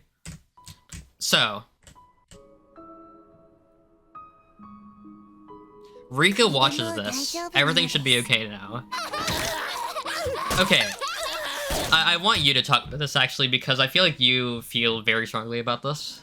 Well, I think it's... I mean, this is an issue with the entire second half of it being the exact same arcs is that scenes like this have so much less weight that we've already seen them before. Like, I feel like the weight of the scene would be so much more tragic if it like just seeing this scene, I think we would be able to tell, Rana and Keiichi aren't going to be fine and stuff. Like the fact that it's shown Yeah. already, it Yeah, just like- kind of it feels like a misstep, and especially because of the scene afterwards of them like being missing from school. I feel like that would have been a much more like tragic moment, but it's so like boringly told. Like it would have had a lot more impact if the first time around we saw it from Rika's perspective, where we see like Rena and Keiichi enter the house, and then later on they're both missing, and then we're like, okay, what's the explanation to that? And then we have an answer to that, or the answer is in the same arc. Whatever way this could possibly be structured, this is definitely a weaker way of doing it. Yeah. By the way, shout outs to a same knife. Yeah. This I realized same knife, as in they were killed by the same knife, not Rena's knife. But yeah, other than that though, Oniakashi Hen, like, it's not that bad of an arc. It's just kind of like boring. Yeah, it's just kind of boring to get through. And thinking about it too hard definitely like ruins elements of it, but it's better than Satsugawashi. I mean everything afterwards is I mean, I feel like that's a very low bar to like jump over though. It's better than Satsugawashi. Okay. So this tepe that changed, I want to talk about once again fanfiction-y. Tepe is actually a different character here. So I'm gonna explain something about fanfiction. What you'll commonly see is, because the thing about fanfiction is people are writing characters and scenarios that oftentimes they would never be in.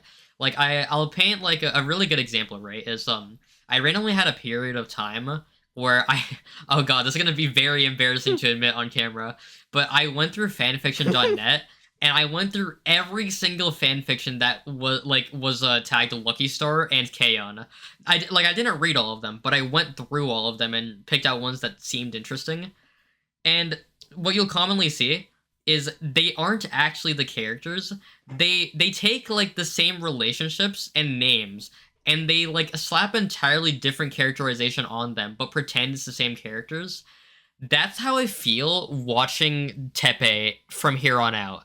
Like, yeah, his entire personality is just like it's like literally the exact opposite. Like it's quite literally the exact opposite. Yeah, and so as much as I don't like the setup for it, it makes it surprisingly fun in the same genre of slop that you'd get out of fanfiction.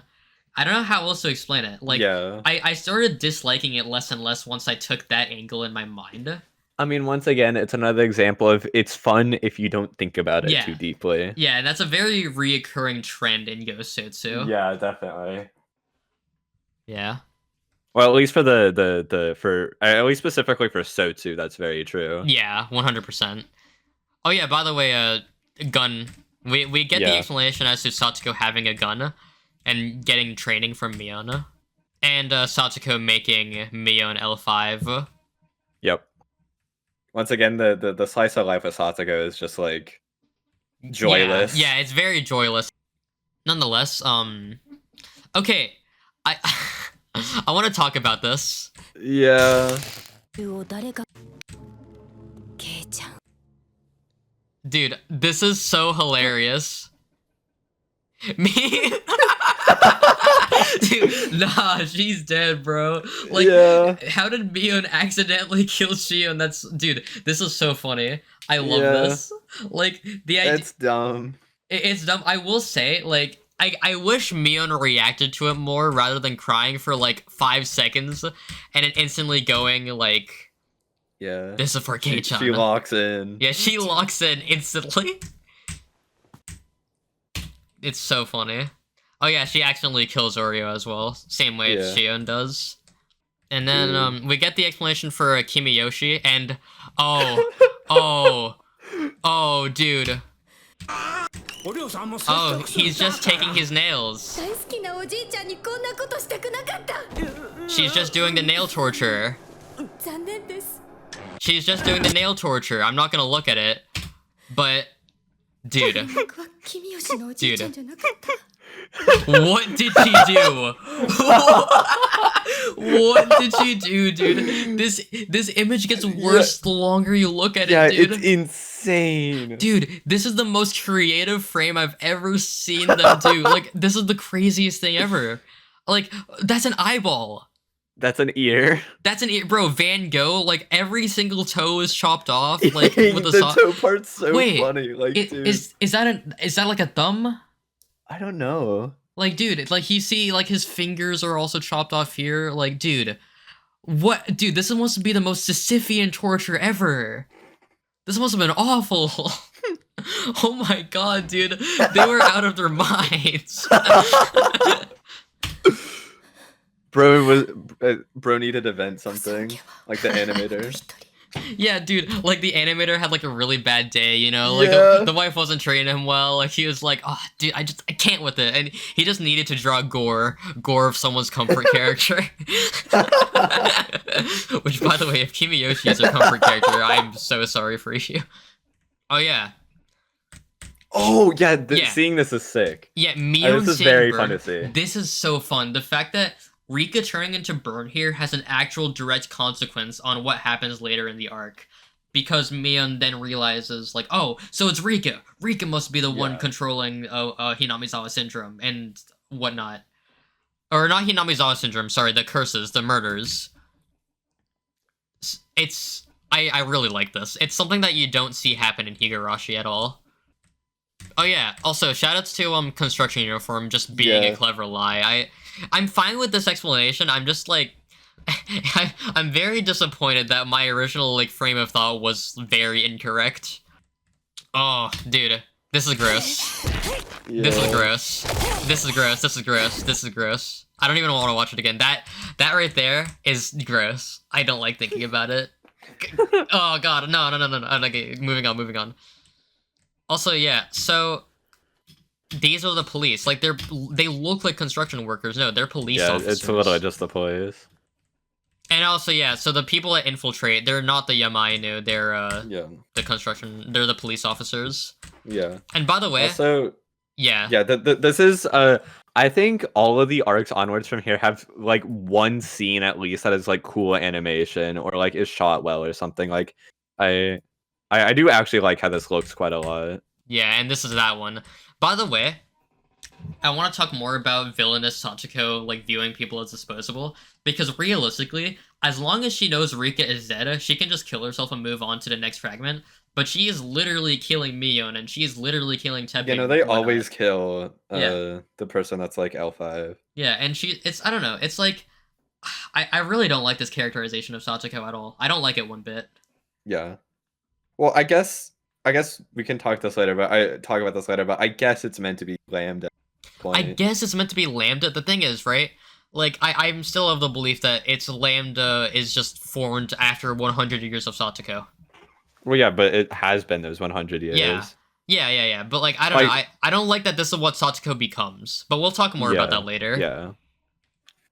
Yeah, and by the way, knowing that this is how they died is very unappealing to me now. Because I remember being, like after Wata Damashihen, I was like, wait, so how did Mion and Satsuko both die? Like, I was thinking about, how Rika died in, Mayakashi. And so I was thinking, like, did something similar happen here? But no, it must not have, because they were both dead. Unless they were both killed by the Yamainu, which is what I had thought back then. But no, it's just Satsuko. It's Lambda. Well, that's enough of, Wata Akashi. Tachiri Akashi, we like this arc. Yeah. There are still some problems with it, though. So, I think the very big problem... I mean, you can talk. Yeah, she literally apologizes. This is like... this is like partially Sasuke's goal is to make her like feel remorse over wanting to leave and stuff. And Riko literally apologizes in this scene. Yeah, like if I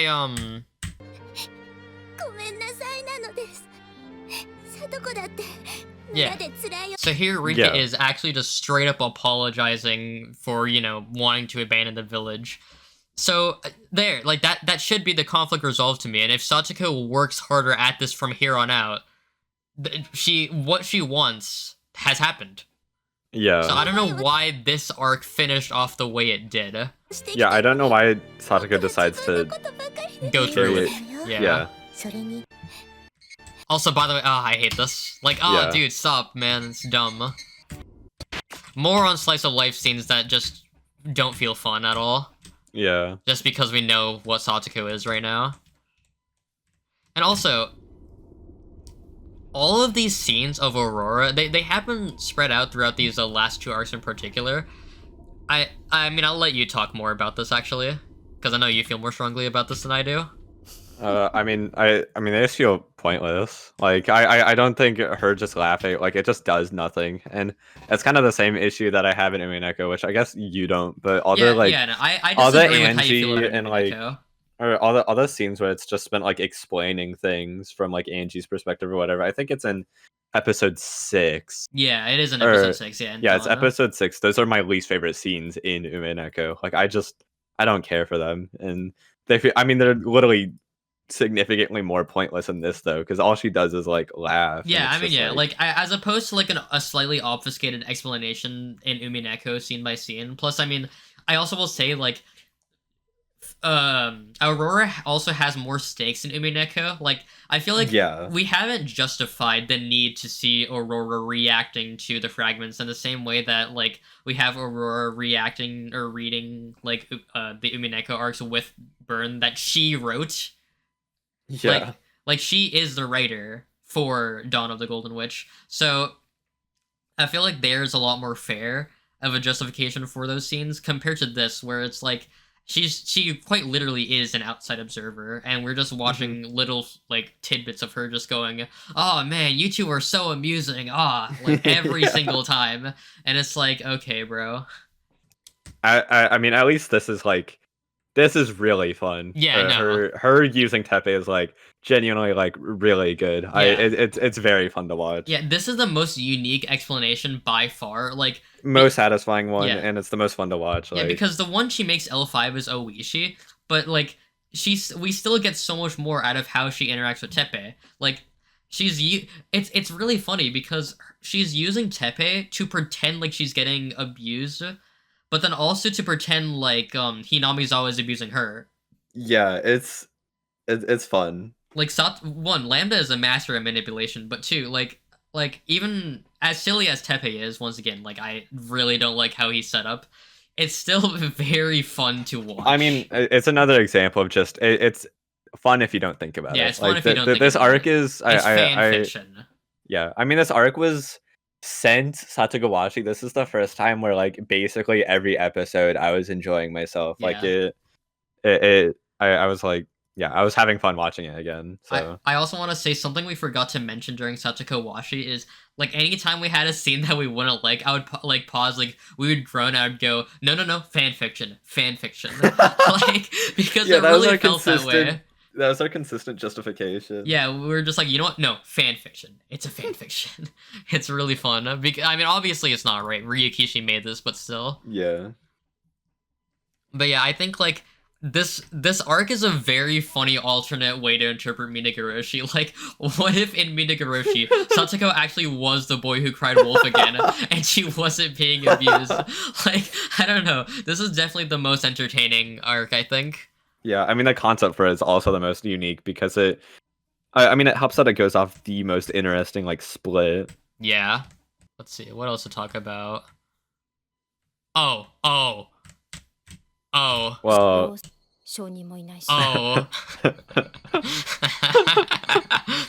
Best scene in the anime. Dude. It's so dumb.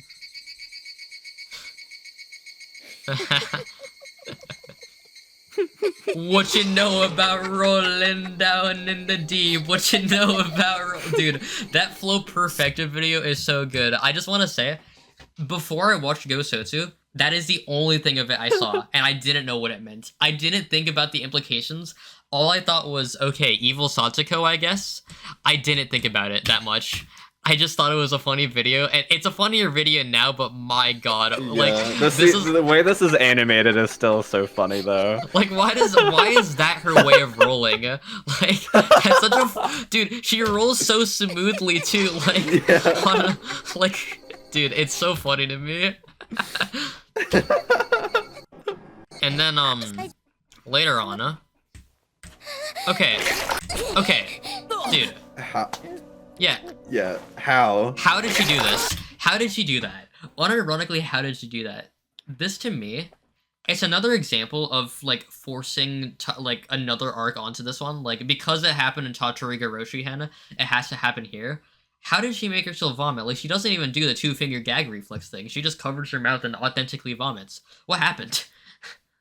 Skill. Yeah, I guess skill, sure.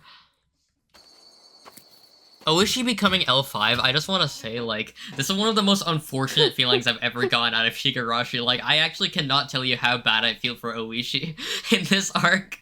Like, Yeah, because I mean, he's so convinced he figured it out as a result. like, dude, that's what feels so upsetting about it. Like, I feel worse for Oishi than I, like, do for every character that isn't Rika in all of Higurashi. This is actually so depressing. He gets injected with H173 and is so convinced that he finally found the answer. And it turns out that he's been attacked by the one thing he's been trying to fight against.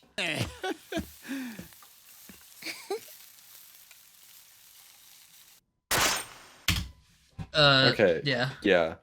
It's very interesting that you show this, especially the fact that she's getting, or like when we were watching this, we were like, oh, we thought that her like resolve was breaking basically. And it's weird that this happens with Teppei but not with literally the entire village of Hinamizawa ganging, like working together to like help her. Like it's just like, why does she view everyone else like, as expendable, but she's getting like her resolve is breaking at Teppei acting nice to her? I don't know. It's very weird to me that she's not getting moved at seeing Minagoroshi unfold in front of her eyes. Yeah.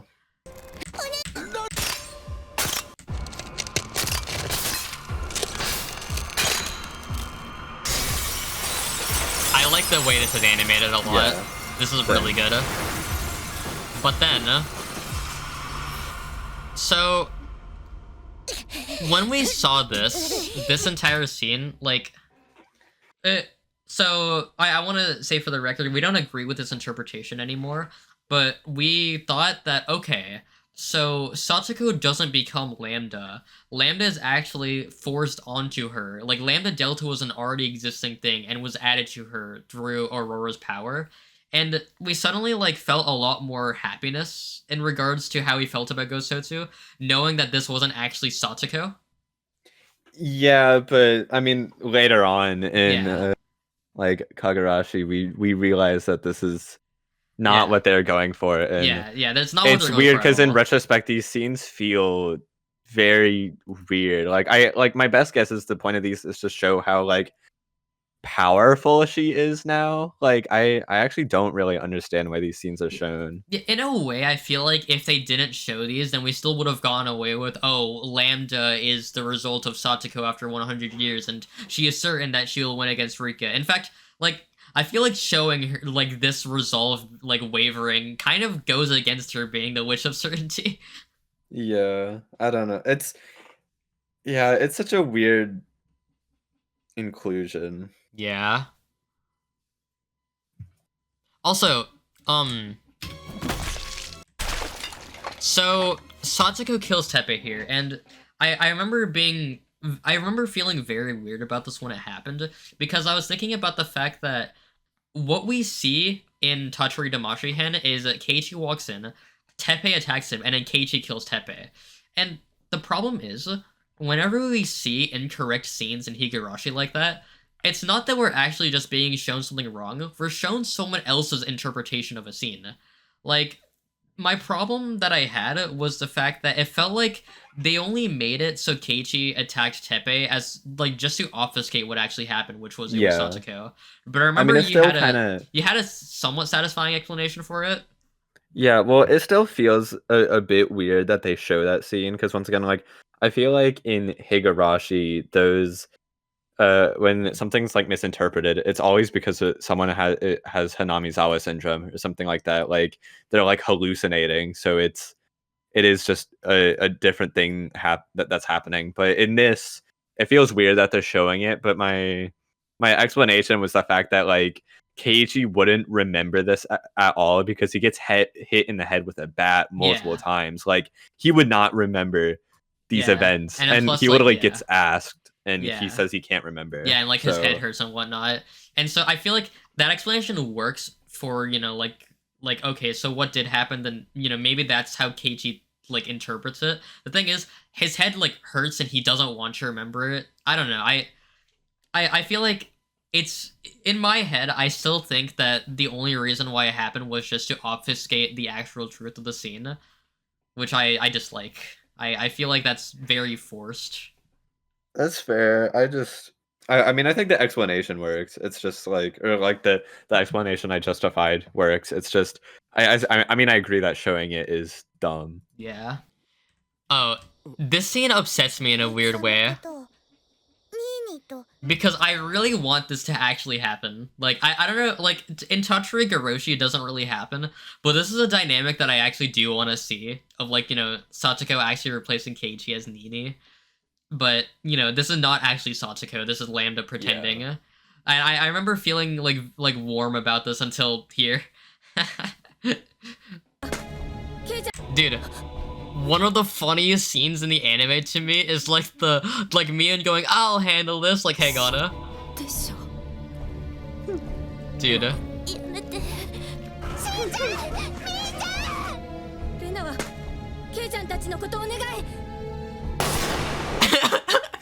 It's so instantaneous, dude. Like, she literally did nothing. It's like such a funny death scene to me, dude.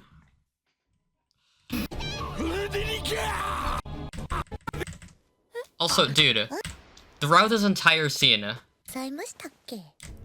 what is Rena thinking? I really want to know what is going on in Rena's head. This must be the craziest experience ever. It's another reason why this arc is cool. Yeah. Like having her be there is just really interesting. Yeah, like I really like the addition of Rena in this scene. Like having Rena break down here, like it adds another layer. Yeah. Because this is like bound in these people's realities. It's not just an isolated battle between like Lambda trying to fight Rika to stay in. No, it's like these are all real fragments, and she's having lasting influences. Which is never really covered. Yeah. By the way. I mean, the most of what we see beyond this is Rena hyperventilating to Keiichi at the end of Tatsuri Damashi. Oh yeah. Yeah. So yeah, very direct confirmation. Yeah, Hanyu is not Aurora. I was very happy. Yeah, this arc definitely like improved our. I mean, like our interpretation of like Lambda was wrong, so it's like, but like this made us like this anime more because or just like this arc overall definitely like improved how we felt about GouSotsu. And it's weird because I still don't know what to make of Aurora here. And I mean, I guess we can talk about this more after Kagurashi Hen, but I still don't know how to wrap my head around like who Aurora is as a character and how she relates to Hanyu. Yeah. But nonetheless, at last we're at a Kagurashi Hen.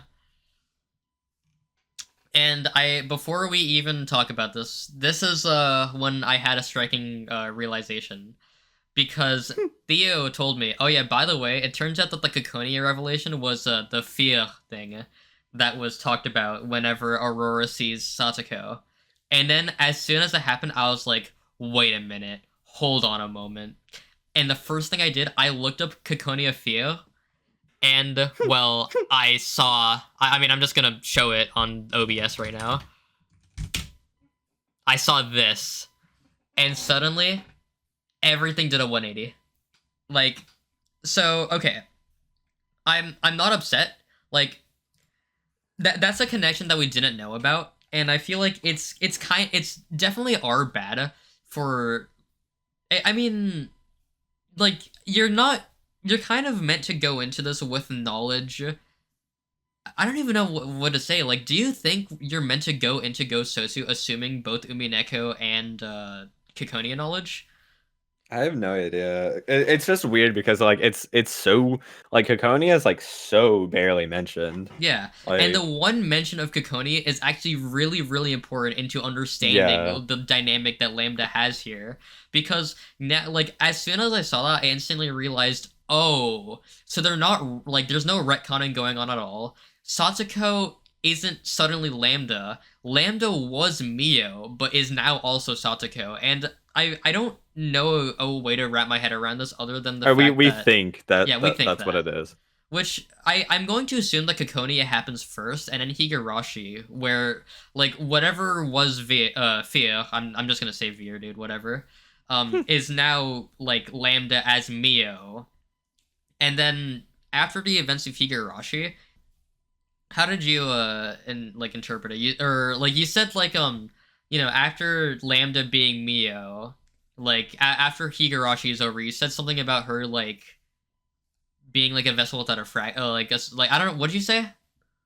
Well, this was back when we thought like our interpretation was like that Lambda got like put into Satsuko or whatever. It's Right. just that she like became like this vessel basically with no purpose or whatever. Like that and that was she just put into Satsuko basically. Which I still think, even with their new interpretation, I can still see Lambda being reborn as Satsuko, and like both of them are Lambda.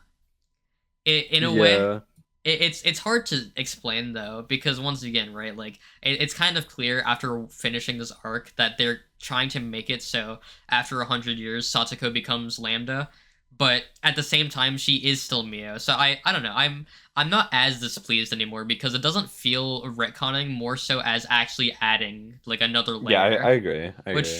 Actually, we can talk more in specific about this later and how it ties to the future into Umineko.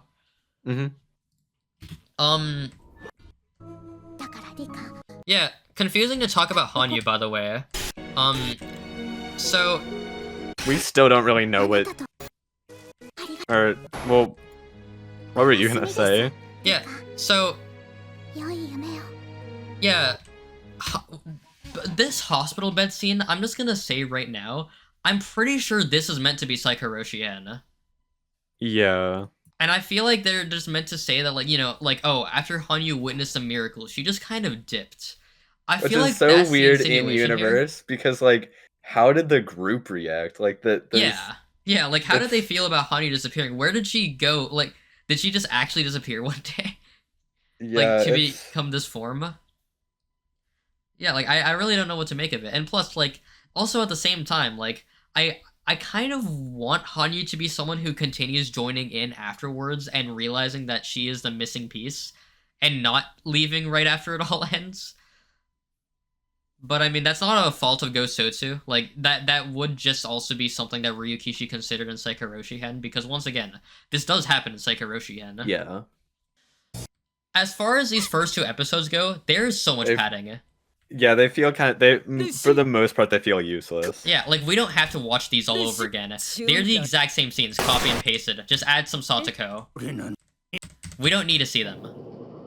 And even funnier is that, like, they explained it. It's weird. They decided to explain, like, Satsuko, like, injecting Akasaka and, giving him, like, wrong think. They don't do that for Akane or Kimiyoshi, though. Yeah. Which is really weird. Or Keiichi, for that matter. They don't have the runtime. Yeah. So yeah, there's like the only things that actually matters in these first two episodes is just any scene that has Hanyu and Aurora in them. Otherwise, everything else is just kind of not necessary. Yeah. Or at least if they'd had it, they should have at least speed ran it, but they don't. They've actually played them out. Most of the scenes are just. Well, the Keiichi one is extended. Well, Yeah, actually, no. In the previous episode, most of them are extended. I mean, them being extended is fine because at least we see new stuff, but we get shown the exact same stuff we already saw as well, which is, I don't know, it's not necessary. Also, it's pretty boring to watch. Let's point this out. Satoko gun scene. Repeated. Second time it happens.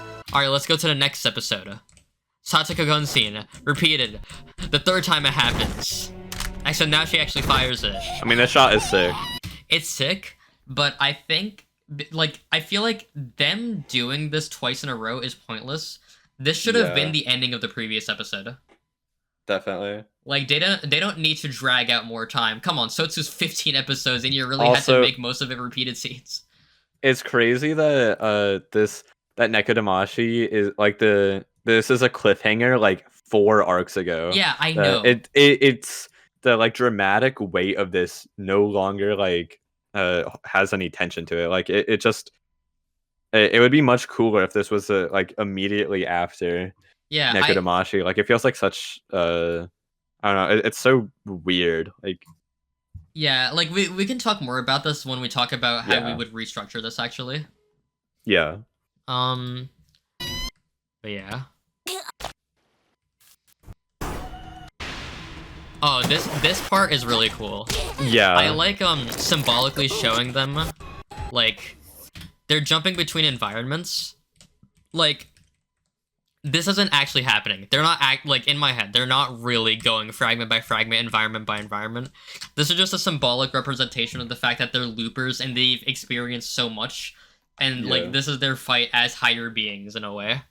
Yeah, I really like this scene. This is one of the highlights of this arc.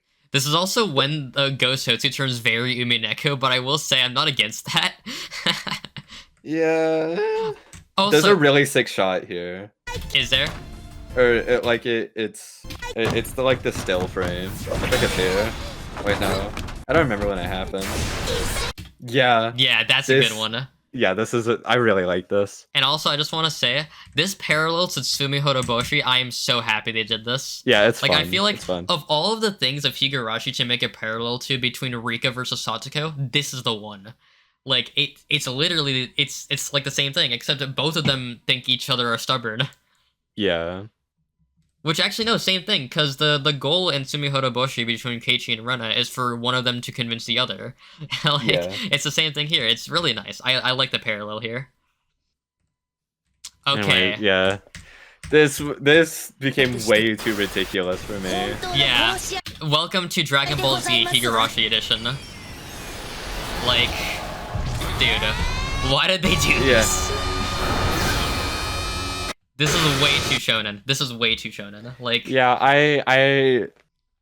I much prefer seeing this sort of thing in umineko because umineko is like very magical. And stuff. Yeah. But in Higurashi, it's funny because Higurashi does have like explicitly like supernatural elements to it, I guess. But none of the like human none of the conflict is like magical in this sense. I guess it's like with umineko. The magical fighting that we see, right? Like take a Lambda versus Aurora, right? Like they're all bound in fiction. Like the idea of umineko is to, you know, believe in magic and believe in such interpretation. The thing is, in reality, right? Like it's not actually like it's not like we're actually seeing Lambda fighting Aurora and she suddenly does this and that. Like she's just writing, bro. She's writing a story. Yeah. But as far as Higurashi goes, I feel like something like this is a lot more out of place in Higurashi because this is just like real world characters. They're just loopers. Like it's going beyond the like supernatural concepts of Higurashi into breaking bounds that I don't feel that comfortable with. Yeah, so I was just like very the previous scene I much preferred because it's just like it's using the like it's a grounded fight, even though they're like it's showing them like travel between like a bunch of different locations. 100%. Yeah, it's still them like just like hand to hand combat. Yeah, exactly. Yeah, it doesn't feel like this feels very out of place, and like it just kind of feels like, you know, oh, let's have a really like unhinged interpretation of their fight. Yeah. But at the same time, it's also not as it's more than just an interpretation of their fight though, because they actually used their whatever the name of the sword is. Yeah. I only got to know. I forget what it's called, but like that's actually like meant to be a physical thing that they're using in their fights, and this is the power they're being granted with it. So I don't know. And like I'm okay with it, but I kind of wish it didn't happen. Yeah, I was very like, I don't know. I was just not immersed, I guess. Yeah. I was not invested. Yeah. This whole thing with yeah, what happens next is like, I don't understand it. Yeah. So, okay. This right here, I instantly realized this is an explanation for Umineko because Yeah. like this band around her head is like, is it broken in Umineko, or is it like I know all of her memories are stored in it, but I don't know. I don't remember if it's broken or not. Right. But then what is this?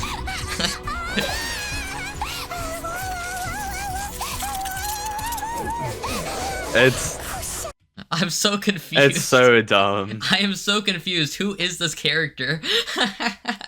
What is Aurora? I really don't know what to make of this. Like, is this meant to be using concepts from Kamikashimashi? Like, okay, having just read it literally today, do you think this ties to Kamikashimashi at all? No. Okay, because I want to see how this would tie into it at all. Okay, because I haven't read it in like 4 years, and I remember thinking this, and I instantly thought, wait, is this kind of like Tamura, like whoever the pink-haired one's name is? And then I was like, no, it can't be. Yeah, no. But yeah, I don't know. It's very confusing to me. I still don't know what to make of it. What is the connection between Aurora and Hanyu? I'm very confused. Okay. So we start coming to the idea, like, GouSotsu does have a message. I remember going through all of GouSotsu thinking, like, this doesn't really have a message that I'm getting out of it. But, like, I've started realizing, like, no, it does have the message here that, you know, it's okay to part ways with friends, and, like, friends don't have to, you know, be with each other all the time. Like, you can still be friends with someone and, you know, split ways for a while. Actually, I feel like it'd be better if you took over here, because I know you feel like a lot more strongly here than I do. I mean, I do like the message here. It's just, it's insane that it views this as like an equal lesson for both Rika and Satsuko, though. Like, yeah. Satsuko, I mean, like, Rika, all they did was just have a falling out in high school, and Satsuko was like, all right, time to consistently kill all of my friends and trap my best friend in like a death loop. Yeah, like, because of that falling out, and it's just like, it's insane that the anime treats it like they both, like, they're equally at fault, when it's so one-sided that yeah, like, I just don't think the anime earned this moment. Yeah, like, it feels like this is a good message, but I feel like this anime didn't earn the message that it's trying to give. Yeah. And honestly, really I don't even know how you would weave this message. Like, it's also, I thought about it, and I don't even know how you like weave this sort of message into like a murder mystery sort of thing, because this sort of lesson, like, I feel like it only works if you have one of the characters be the villain, basically. But well, at least with like how Higurashi is like structured and stuff, it's like, I don't even know how you'd like fit this message in and make it make sense. Well, I mean, Lil Lambda is the villain here. Well, yeah. And it doesn't make sense. Oh. Is my point. Oh. Like, having this message be what it is, just, right. It just doesn't work. I also will say, I think this message, so, okay. If you wanted to have a story with this message, I feel like, think of Higurashi Hen, right? Higurashi Hen was one arc, and it had a very profound message. Like, just for Rika in particular to, like, really appreciate what she has. Like, I feel like the same message that GouSotsu has, I feel like also could have been one arc. Have, like, a random, like, additional arc of Rika and Satsuko 5 years later, like, you know, they're slowly slipping ways, and, like, they're starting to grow, like, distaste towards each other. And, you know, maybe make them get in a fist fight the same way. You know, Satsuko's so mad at Rika, but Rika's mad at Satsuko for being, like, for being a bitch. and then Yeah. have them meet up again in Hinamizawa and have this exact thing play out. I feel like it actually would have been a very strong arc.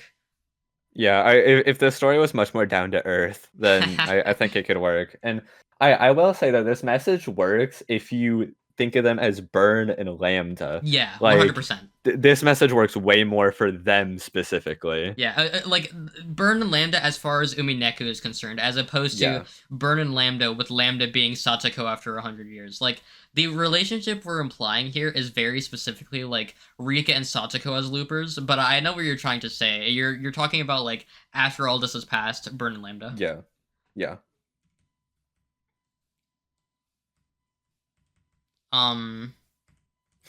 Okay. Oh my god, I cannot even tell you how happy this made me. I need to play it in full. 二人の絆を確かめ合うために。それでもきっとあんたの姿が見えなくなったらすぐに探し始めるわ。あんたが追うなら私は逃げるわ。追うのをやめたらあんたが探すわ。あんたが北へ行くなら私は南へ。東へ行くなら私は西へ。いつか会えるわ。すぐに会えるわ。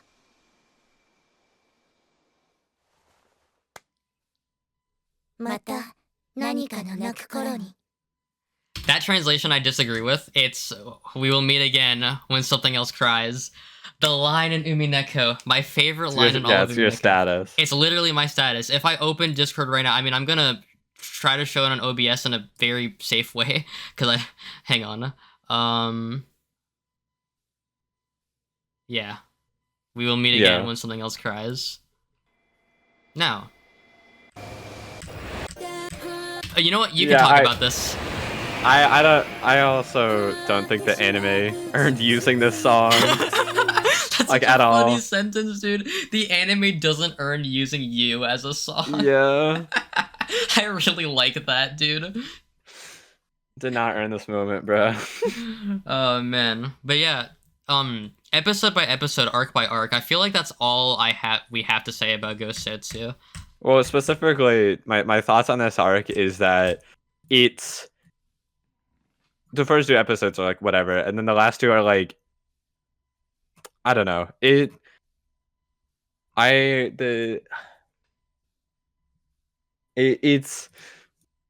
is good, I guess. Like it was I like kind of seeing it. I think the way the message is communicated is still like, or sorry, the message doesn't make sense in this anime, but I still I like the second to last episode with them fighting for the most part, even though the shonen stuff is kind of silly. And I also do like the "we will meet again" line too. Yeah, no, I'm very happy they did that. So I don't have much else to say about Kagurashi Hen itself though. Like I think I think everything that I had to say about Kagurashi Hen actually concerns my feelings about GouSotsu as a whole. And yeah. I guess we should get into that. Also, the best arc was Tatari Akashi. Yeah, I'd agree. I think my favorite was Tatari Akashi. So I will say, and I know you agree with me on this, on the fact that I think the process of Lambda and how Lambda forms here in GouSotsu is very frustrating to watch. Yes. But the end result that it leads for Umineko, I'm actually pretty satisfied with. I'm not gonna lie. I'm very satisfied with that. It's just the way to get there is very silly, because I mean it's founded off of Satakawashi, which sucks. Yeah. But yeah, like Satoko, the fact that the entire premise is based on what we see in Satakawashi, very unfortunate. But I will say, what's good about this anime is that it basically explains how Burn and Lambda meet. Like, that's kind of the big thing that kind of divides Higurashi and Umineko, is that you're to assume that, like, and by the way, this is still up for debate, but I still choose to believe that Burn is Rika and Lambda is Mio. But it's not known how they actually met as 2 different witches. And so I feel like the creation of this anime just serves to be a nice little middle point for a possibility as, like, oh, so this is how they met, and this is how they actually, you know, like, if you go north, I'll go south, whatever. And they're 2 witches in the Sea of Fragments who were once loopers in Hinamizawa. Yeah, I do like that quite a lot, too. But, I mean, overall, it's weird. I don't know if I like this anime or not at the end of the day. Yeah, I'd agree. Like After getting all of my thoughts out, I truly, honestly, I still don't know. I guess I guess there's still some stuff we haven't talked about though. yeah, fair. Yeah, I guess we should talk about like if we like or dislike it later on. I think Yeah. I think a big thing is like how the story is structured. I feel like I mean we've talked at length about this. We think we could have structured the story differently at times. I mean what you said about like the Oni Damashi thing and Oni Yeah. Akashi. I think the story could have definitely been condensed down into less arcs for sure. I think or actually you should talk about how you feel about the ordering and then I'll talk about my structure. I've thought quite a lot about the ordering, and I think the like biggest thing is just like the placement of Nekodomashi is very weird. I think it should have been like probably like the second to last arc or something. Because Yeah. I said this earlier, but it creates this really weird gap in pacing where we're like, oh my god, this conflict is going to happen between them, and then we spend 4 arcs having Yeah. that conflict not be developed or progressed upon, which is just very weird. Like it feels weird when it goes back to it as well. And I also think I it's I don't know how much I agree with this really. It's like a better way to approach the arcs, but I mean I think it could have been I think they could have been shorter. Yeah, I yeah, think this yeah. anime as a whole could have been shorter, but I think like just because the mystery is inherently less interesting in this, like I don't really care for the explanations. I feel like it would have been better if the question arc and answer arc for each individual arc was like combined, because Hmm. if it's the exact same arcs and stuff, then and so much time is spent padding, I feel like it would have been better if it was just one longer arc. And I think part of the reason I'm saying this is just because I don't find the mystery even like interesting. Like I think it would have been better if the anime started off with Satsukawashi, and Really? then Okay, yeah, that's an interesting yeah. So it angle. develops. So we immediately see Satsuko, and then we Hmm. see Satsuko doing all these things in these arcs and stuff that are like alterations. But That's really interesting. Actually, I yeah, really like that idea. I'm not gonna lie.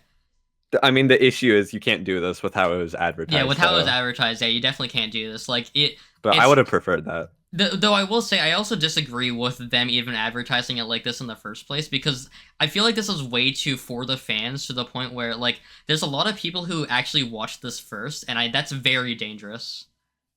Are there? Yes, there are a lot. Oh, oh. There are a lot of people who watch this because they're like, "Oh, new Higurashi anime? Oh, well, I wanted to watch that, so I guess I'll watch this reboot."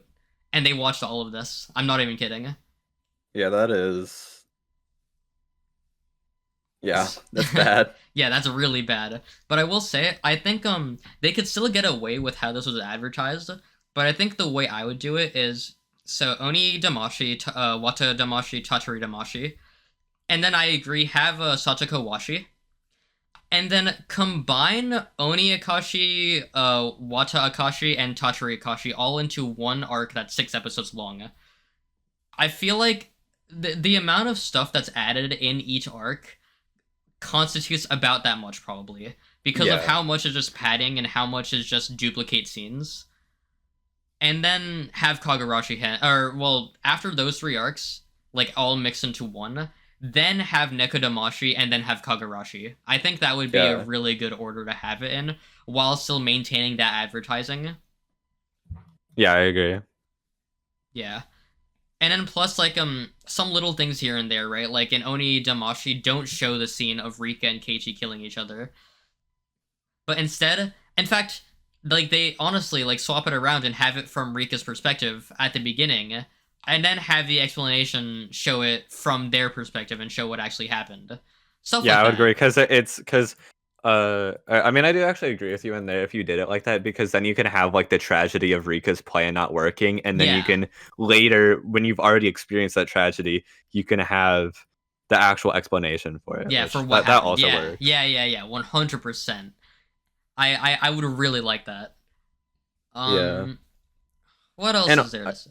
I guess like another big thing is there's just like I'm never gonna rewatch this, and I I don't think I'd get new stuff out of rewatching this. I mean, it could also just be the fact due to the fact that it's an anime and there's like it's not nearly as like descriptive and stuff because that's just not the medium it's in.